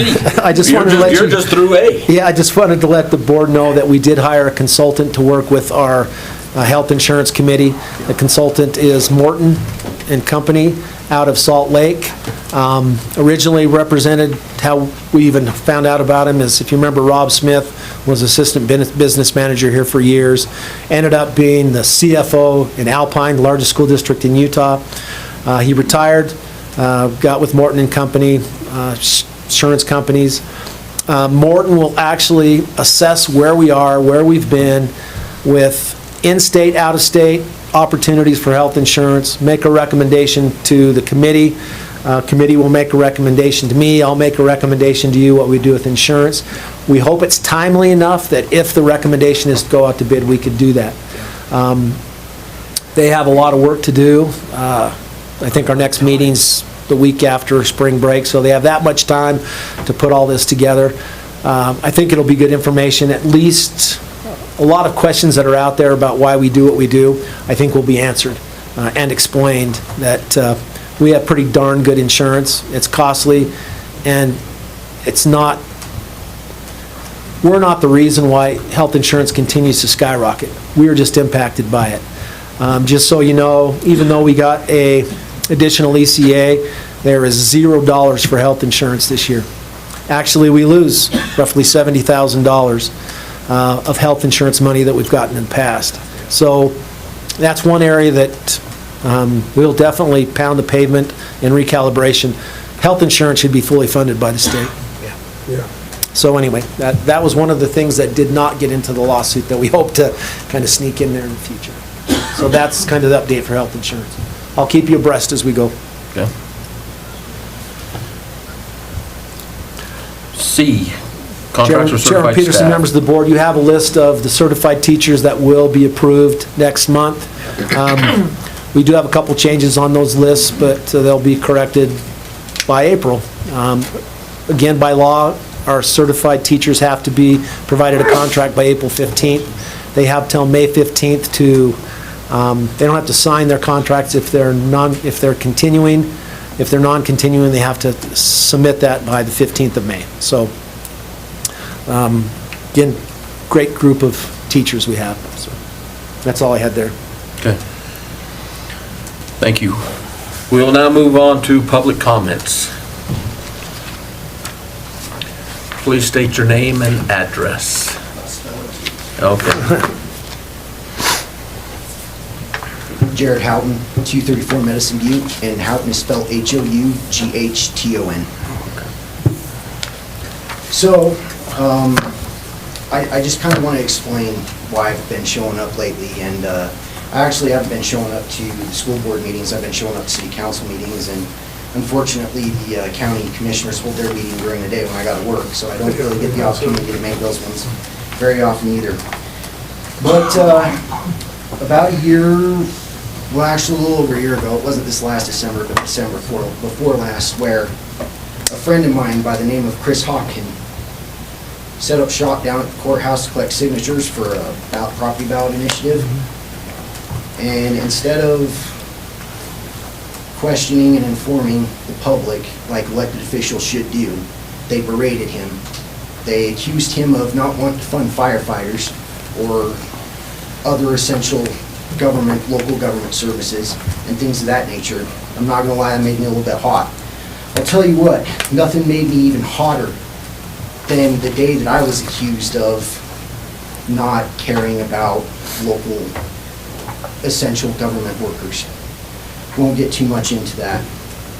So my big thing is I understand that there's a need for funding, and I understand that there's a need to fund education, but I'm gonna ask. And I understand that for some people, especially elected officials, that don't like to be held accountable, that's gonna be a problem. I'm not here to win any popularity contests. So, first question, how much did you put in for this lawsuit?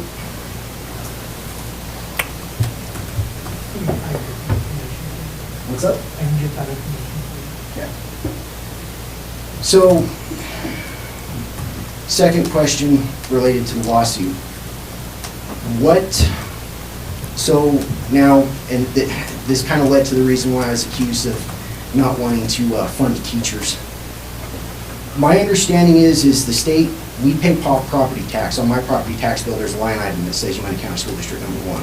And I think the BOCES is on there too. Once again, not objected to paying it.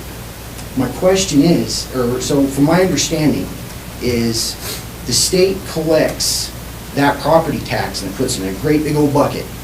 And they take that property tax and they distribute it out to all the school districts, just because some school districts may not be able to receive adequate funding due to their population. Understand that. So here's my question for you about this lawsuit. So now that it's been determined that the state, or that the school district hasn't been getting the adequate amount of money that they should be getting from the legislature, how much is my property tax going to go up? Go down. Didn't they say they were cutting up? This group wouldn't know the answer to that. That'd be a legislative question. Yeah. It's still in the courts too. This thing has- Yeah, Wyoming statute determines the number of mills that you pay, not us. Okay, I mean, that's a fair answer. So that's my second question. So, my understanding, the state gives you guys money and there's recommendations on how you should spend that money. Am I correct in assuming that, or not assuming that, understanding that? Am I correct in understanding that?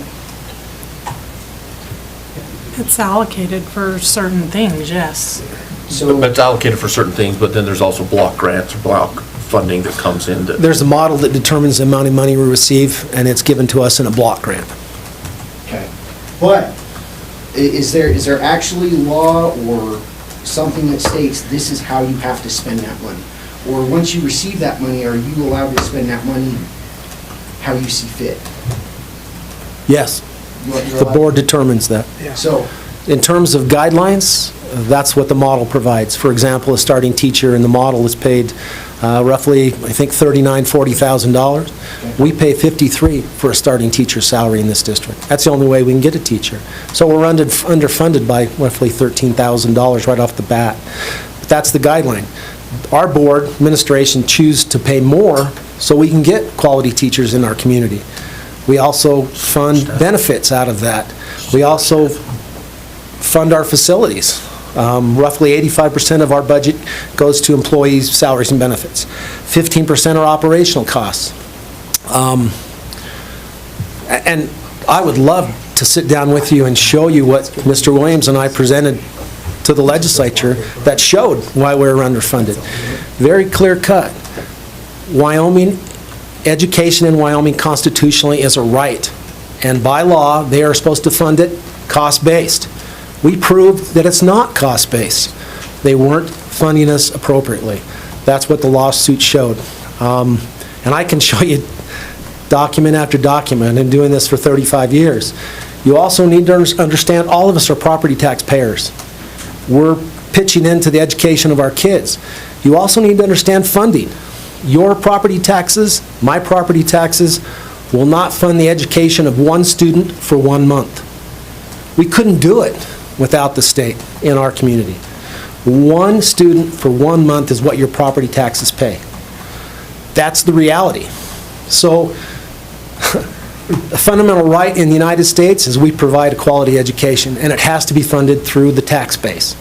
So, am I willing, my kids are out of the system, no longer will be here, I pay my taxes with pleasure, because I see what happens to our community and how it supports our community and supports our country. Now, pardon the soapbox, but you need to understand that I'm not only an educator, but I'm a parent. And I saw what this community did for my kids. And every kid in this community deserves that quality of education or better. 10 years ago, our salaries were 10th in the nation. We recruited all over the region. Teachers, best teachers, brightest teachers. Now we're bottom of the pack. Utah pays more than we do. I left Utah to come here because of salaries. That's fundamentally why the administration and the board choose to sue the state. Fund educationally appropriately. That's all we were asking. Will it cost the taxpayers more? I don't think that's going to come through property taxes. There are so many other ways education is funded other than property taxes. Wyoming, thank goodness, is a wealthy state. The legislature has chosen to underfund education for the last 12 years. We have it documented. We proved it in court. We're not asking for anything that our kids don't deserve. Sorry for the soapbox, but you need to understand my passion with this issue. I appreciate that. Thank you. But once again, in no way, shape, or form am I complaining about how much taxes we're paying. No, I didn't hear that at all. And I'd love to meet with you. Come in, just make an appointment. I'll sit down with you and show a couple documents, and you'll clearly see why we did what we did.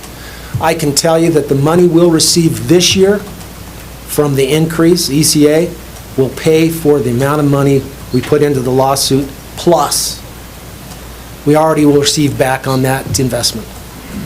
And we're talking the next 25 years we'll receive back on that investment. I wish every district in the state would have participated, would have brought the cost down, but 8 school districts participated. Out of 49, correct? Out of 48. 48? Yep. Sounds good, thank you. And they'll Thank you. benefit from it. Yeah, they'll all benefit. Yeah, everyone will benefit from it. So, that being said, if you're paying teachers more than what the recommended is, you're taking that away from somewhere else. Yes. And it's been, there are things that we don't provide, but we've already talked about that tonight. In our community, there are things that we set as a priority. That's how we determine the block grant model. Where are we taking it from? Well, the state provides us 8 lawn and grounds people.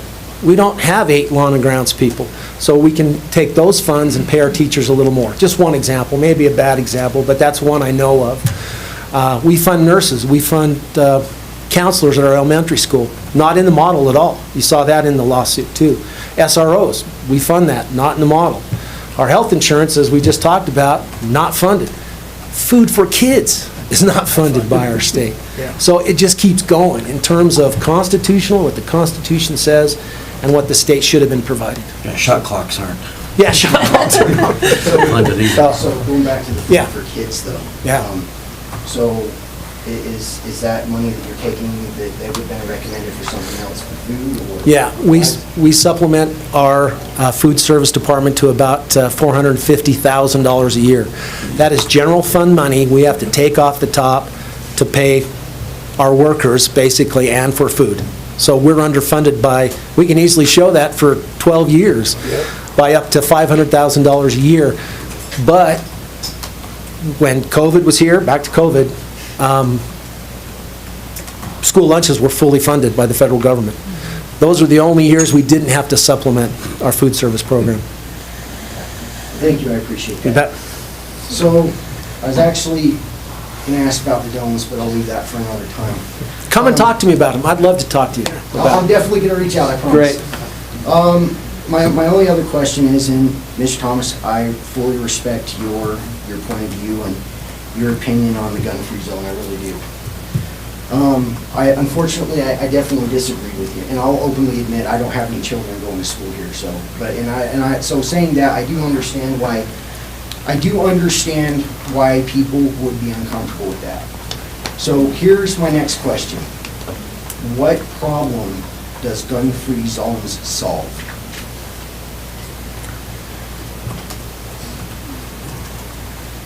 I don't know if I can answer that one. Yeah, I mean, are you still going to have potentially someone who comes in to kill innocent people? Yeah, it's not going to solve that. What it will do is make our job harder to try to keep guns out of schools. And one of the points I was going to make is, right now, we're not that restrictive to parents. Come in, show your ID, you can come into our schools. That may be one of the ways. We just don't allow visitors into our schools. Then no one will bring a concealed weapon in. That doesn't have anything to do with football, wrestling, basketball games, where it is open to the public, but those are things we can think through. It hurts us, it doesn't help us, my opinion. Yeah. I'm It also 100%. doesn't matter what we think, because that law's already been passed. Yeah, yeah. I mean, we're debating something that's done. Well, I understand that, and I'll explain why I bring it up, even though it does seem like it's a moot point, right? Yeah. I'm a person that believes that if you're gonna have restrictions on something, anything at all, there's gotta be a reason. And it seems you all are elected as a government body, you administrate a government entity, right? That tells me, looking at things on down the road, what else are we gonna restrict without really solving a problem, right? That's the reason why I ask. And going into that, once again, I respect other people's opinion on that. I'm not trying to say that, you're evil or you're anti-gun or anything like that if you don't think that people should be allowed to conceal and carry in a school. As a matter of fact, I was against just being able to carry a weapon in the school without a permit. The permit at least provides some assurance that you know how to operate a firearm, and it also provides the background check. So there's a little bit of assurance there, right? My biggest concern would be somebody that's like just went out and bought a firearm, decided they're going to carry it, have no experience firing a firearm, have never handled a firearm before, and then take it into a school. Yes, that scares the ever living hell out of me, right? But once again, I don't. My big thing with government is government tends to solve problems that don't exist. That's kind of why I'm bringing it up. Does that make sense? Yeah, if it's okay, I agree. And I would ask the question, why do we need the legislation? Why does anyone need to bring a gun into schools that has no business there? That's why. I understand. Just to say, well, we're defending the Second Amendment, that's not what the Second Amendment was for, in my opinion, again. But why did we need the legislation? They've already passed 21.3.132, which allowed employees to conceal carry. So they're already raising level to protect kids. But why let it open for everyone? Why was it needed?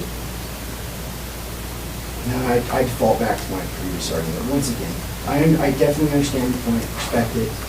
I definitely thank you for, sharing it, but... So I guess, and this is just David, right? I've had kids that participated in sports. I have coached. I have been in environments that have been very, very testy. And you saying not having kids involved with it, you go to a wrestling match, you go to basketball games, you go to where things get elevated to a point that we are allowing that firearm within a building that somebody has concealed carry that elevates it to a point in an argument between people.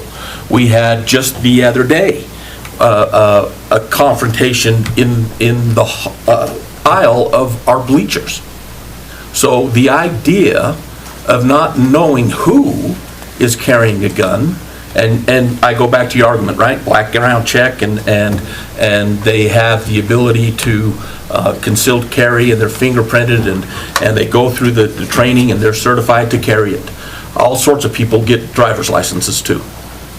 You don't have to have a background check to get a driver's license. But people aren't obeying the laws all the time either. Well, if they're not, well... Right? Okay? So I'm just saying, yes, I understand, and trust me, I've got a full armament of guns in my house, and I've got a safe in my house.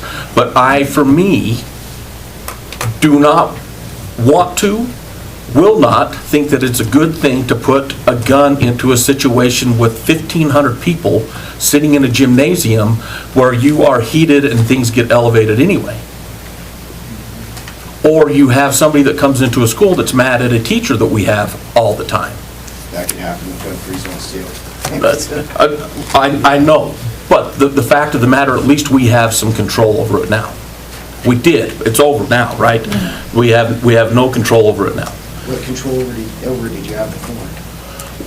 Wyoming passed that legislation that we could have certain teachers carrying in our schools, and we provided the training. No, but right now, concealed carry, we could stop you at the door and say, no, you're not bringing it into our school system. You're not bringing it into our school. If I'm concealed carrying a firearm, how do you know I have to? Well, that's what I'm saying. You don't. Even with gun-free But zones.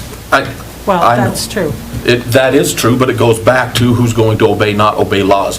But where you are allowing somebody to come in there, at least somebody might take it out and leave it inside their vehicle before coming into our schools. If they get into a situation, because things get elevated in a second. Sounds good, thank you, I appreciate that. I do want to leave off on a positive note. I don't want to come up here a lot of times seeming like I'm going to speak negatively, but I will agree that, and it's been a while since I've been to school, but I went to school here in Evanston. And I will say that although it was a very challenging experience for me during that time, that it did set me up for success. And I feel like I'm highly successful today, especially since I'm one of those statistics of dropouts. But I will say that it gave me enough that even though I made that decision, to set me up for success later in my life. So, to all the educators out there, I do sincerely want to thank you for what you do, and wish you all the best of luck. No, I appreciate your time. Hopefully you didn't think that I was offensive, in your comments. I was just kind of pointing out my side of what my opinion was, just like you were pointing your side out, and I appreciate you coming here. I really do. I wish more people would come to the board and ask questions. I do, serious. So I think the community needs to know that we're here, and if they have questions, to come, please ask us questions, and we'll try to answer them the best that we can, and if we can't, we will do the research, and we will let them know, so. Sounds good. Thank you very much. I appreciate you all. Yep. Thank you. Thank you. Thank you, Mr. Toole. Thank you.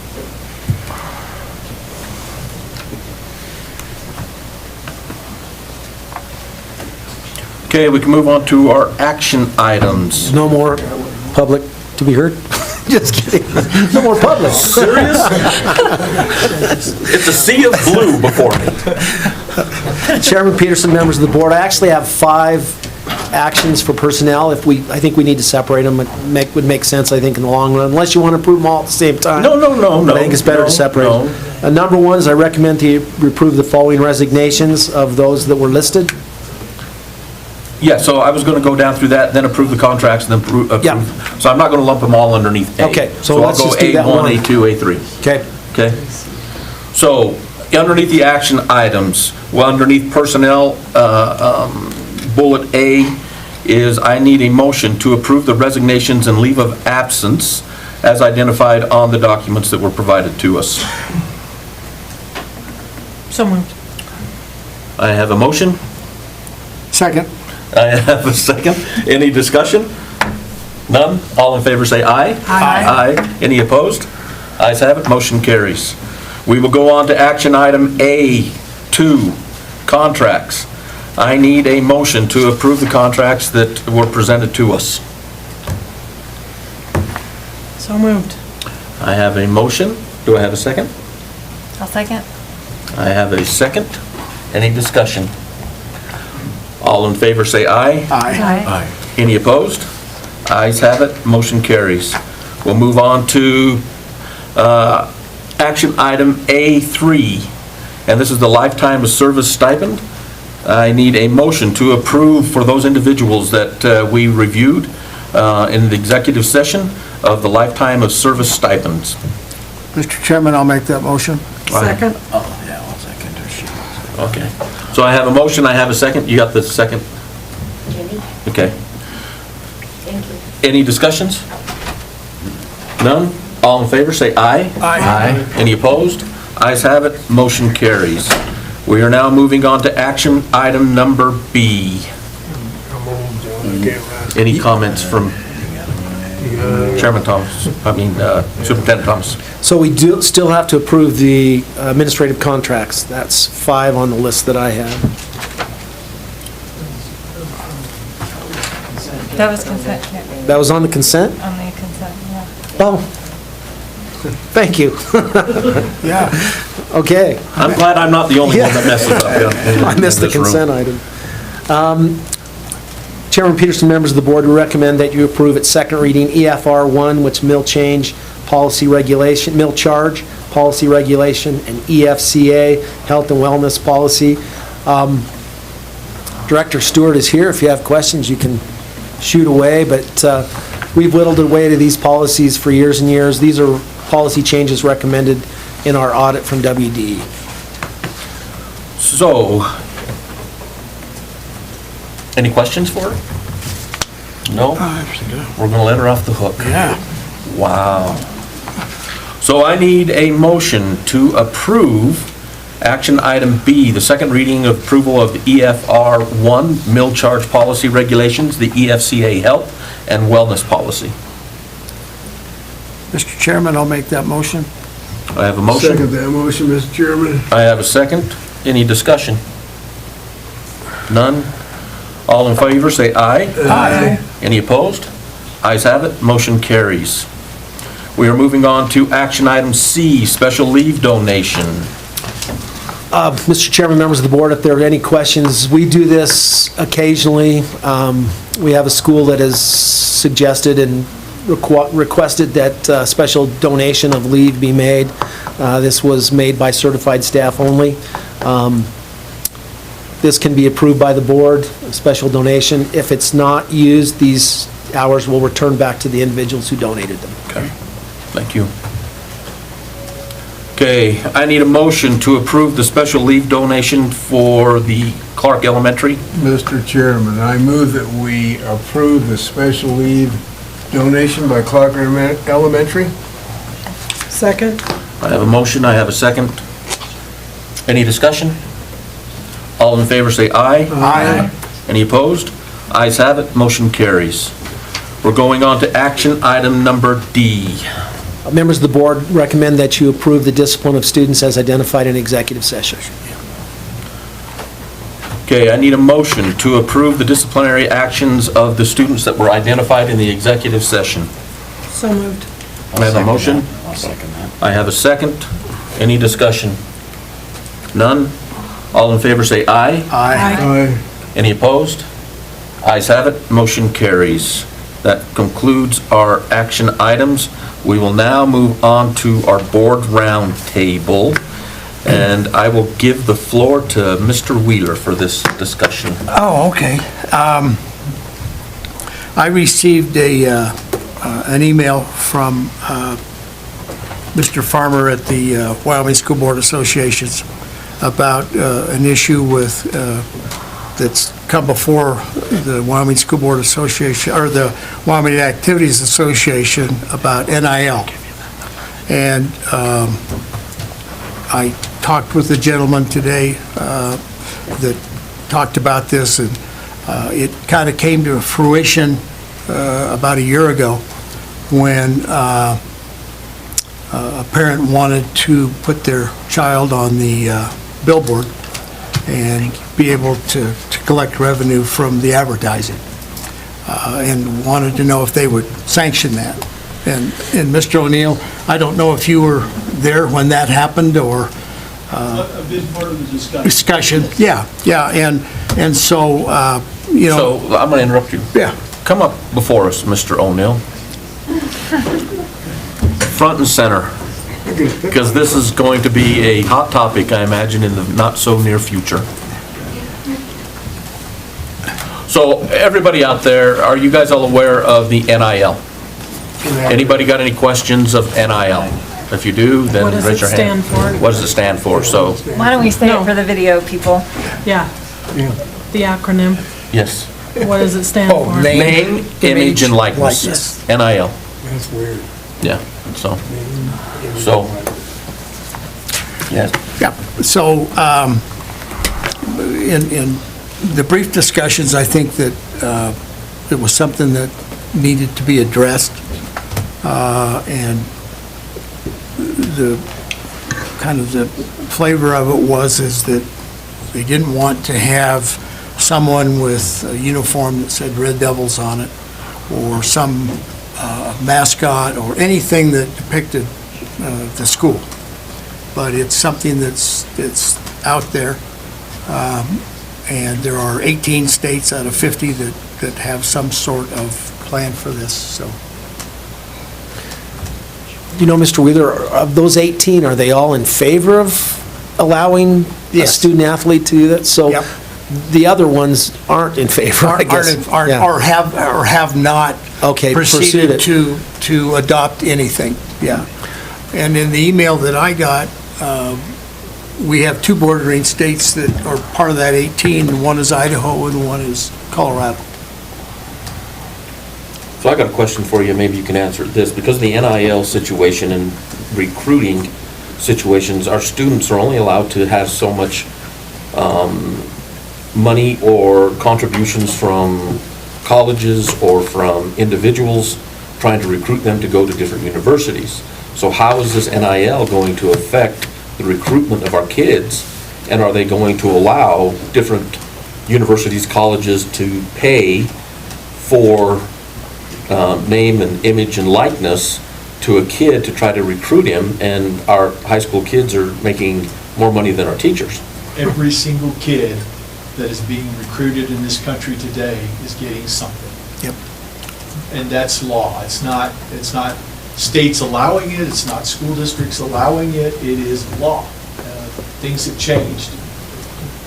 Kids are getting, I just watched this on NFL, the draft, and they were talking about there will be kids that are drafted in the NFL, they're going to make less money in the NFL than they made in college. And that's not going to be uncommon, it's going to be common. The situation in high school, for us, we can't limit what a parent wants to give their kid. I think when we look at the NIL as it sits in this moment, are we going to have a business in town take a kid and put them on a billboard and those kids be the face of their company? I don't believe that that's going to be common. I think what you're going to get, and pardon me, because I'm not a social media person, so you're going to take this wrong, but this is just the fact. There are going to be parents or aunts and uncles or brothers and sisters that have money. They're going to say, you know what? I want my kid, my grandkid, my niece, my nephew on Facebook receiving this money, and it's NIL money. What a cool thing that is. Is it real? It's not real. It's just, that's what we're going to face. It's not going to be, I don't know if there's a large, big business in our community that's going to be doing that. I think on the Utah News, there's only one kid I ever see on there, and it's the quarterback. Yeah. From the University of Utah. That's the only one I've seen that's been on TV and they've been used in that manner. I just don't think that that's an issue. I think the WHSA has it going down the right path when saying that, hey, you're not going to be able to use our uniforms.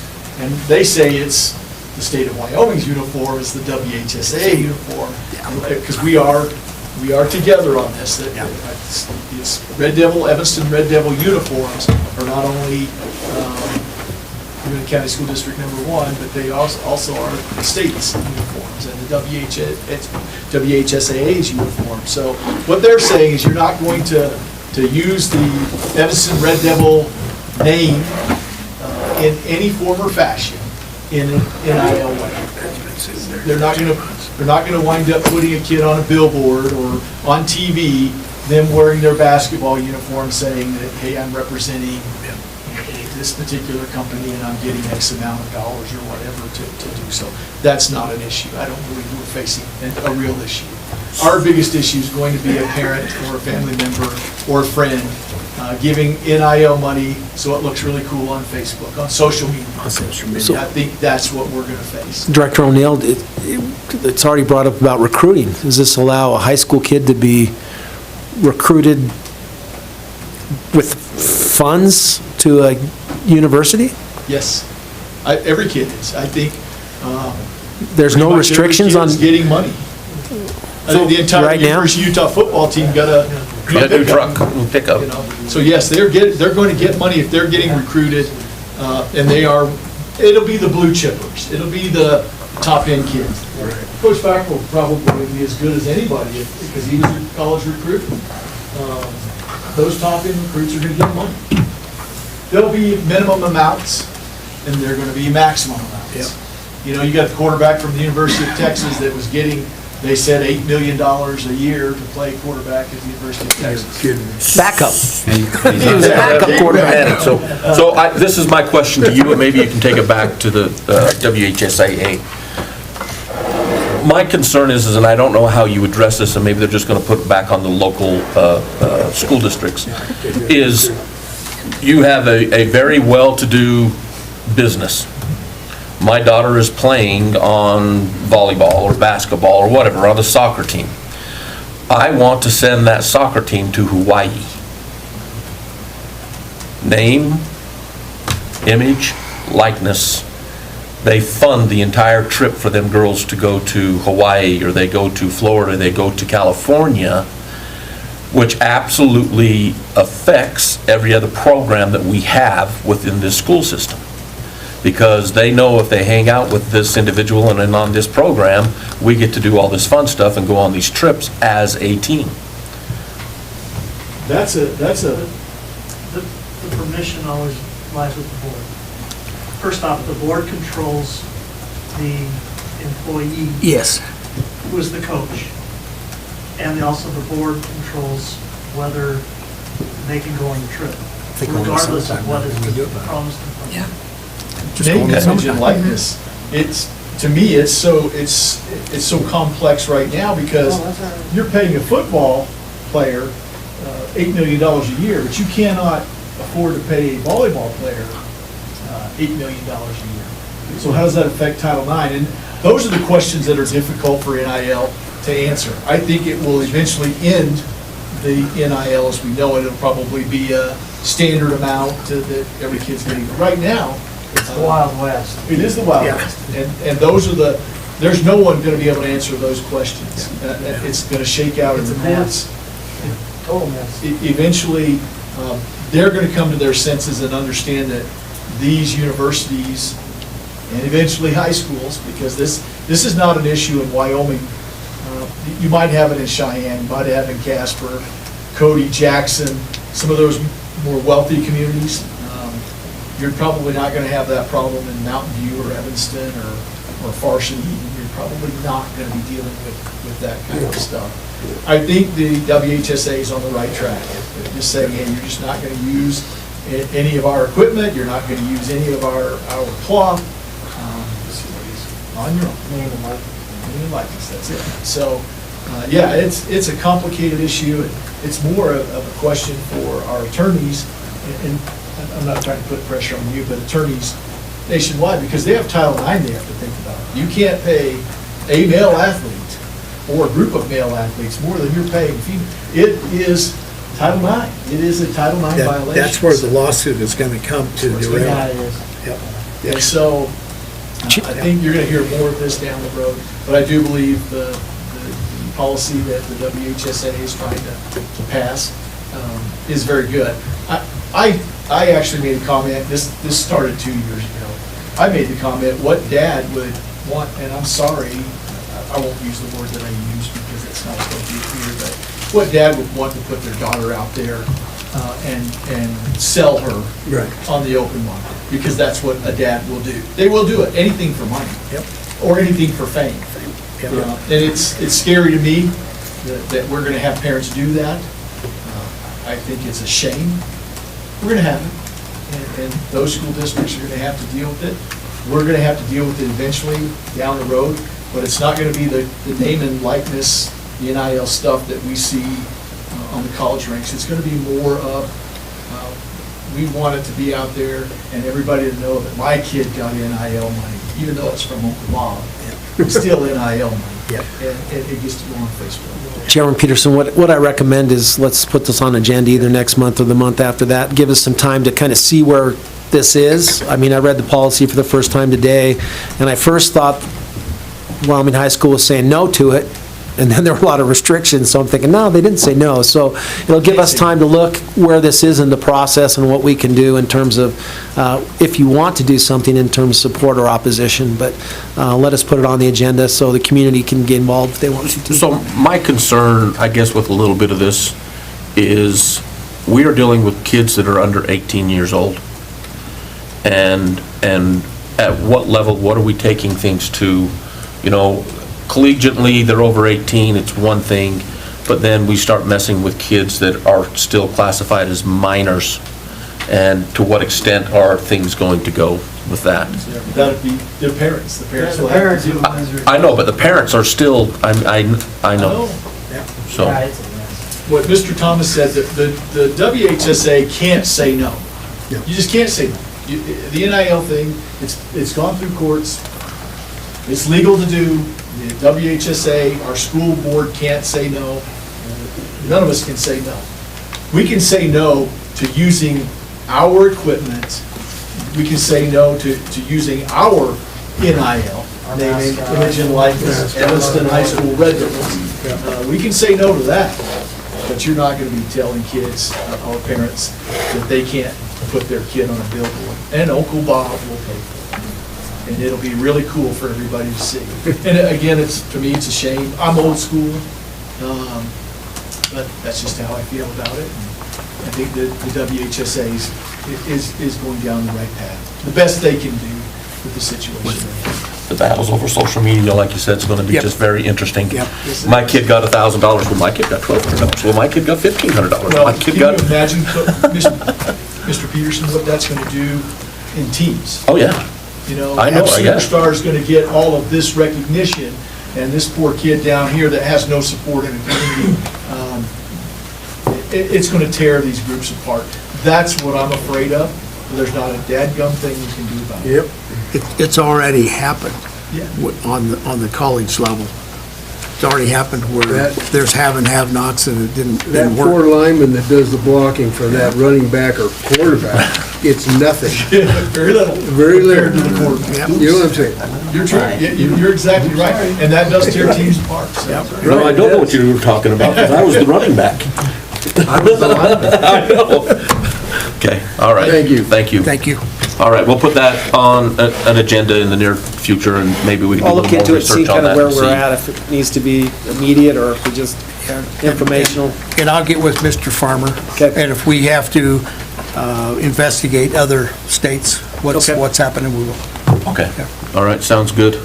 All right, I need a motion to... I got one thing. Oh, Yeah. more round, I was getting us out of here, guys. I'm Just quick, Okay. two things. I again would like to thank Boyd for a long time. I Yep. worked with him, and fantastic guy. I saw him one time coming off the field, and everybody was gone, and I was talking to him. I says, "What are you doing?" And he said, "Well, there's always a few loose ends I got to go take care of."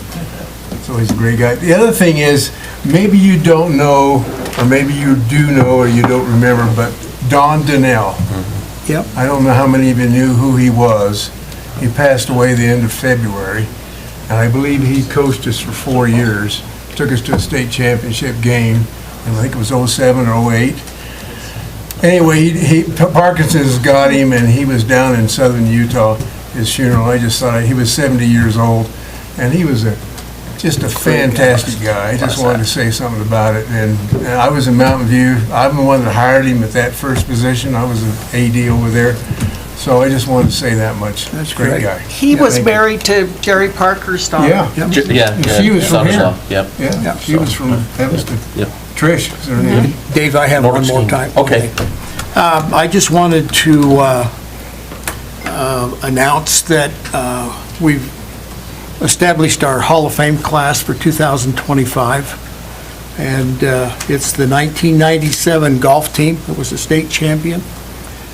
We felt that since we have a school named after the man that maybe he ought to be in the Hall of Fame, would be Rudger Davis. Brett Wilson is a 95 graduate of Evanston High School who had a distinguished military career. Forrest Bright is a 74 graduate who worked for the police department, the sheriff's department, was the security person for the governor, and was a state champion heavyweight wrestler. And then our last one is a lady by the name of Connie Gerard. She graduated in 1959, graduated from BYU in '63, went to work for Lyndon Johnson in 1963, and when Kennedy was assassinated, then she worked for him as president, and then she worked for Nixon, Gerald Ford, Jimmy Carter, and Ronald Reagan. And so she lives in Washington, D.C. I've had some conversations with her, talked with her. She's 84 years old. So I'm not right sure whether she can make the banquet, but we will certainly try and get her here. The banquet is September 20th, be at the Roundhouse. And I want to really thank Superintendent Thomas and our financial officer, Mr. Williams. They have been a great supporter for Hall of Fame and have really helped us. And now that things are more expensive and costs have increased, we have to kind of take a little different approach, and we need to rely on our Hall of Fame people to help us out. But on August 2nd, August 2nd, we're going to have the first annual Hall of Fame golf tournament. And so that will be something that we're excited about, and will be a nice fundraiser for us, and get some Hall of Fame people here and have a great time.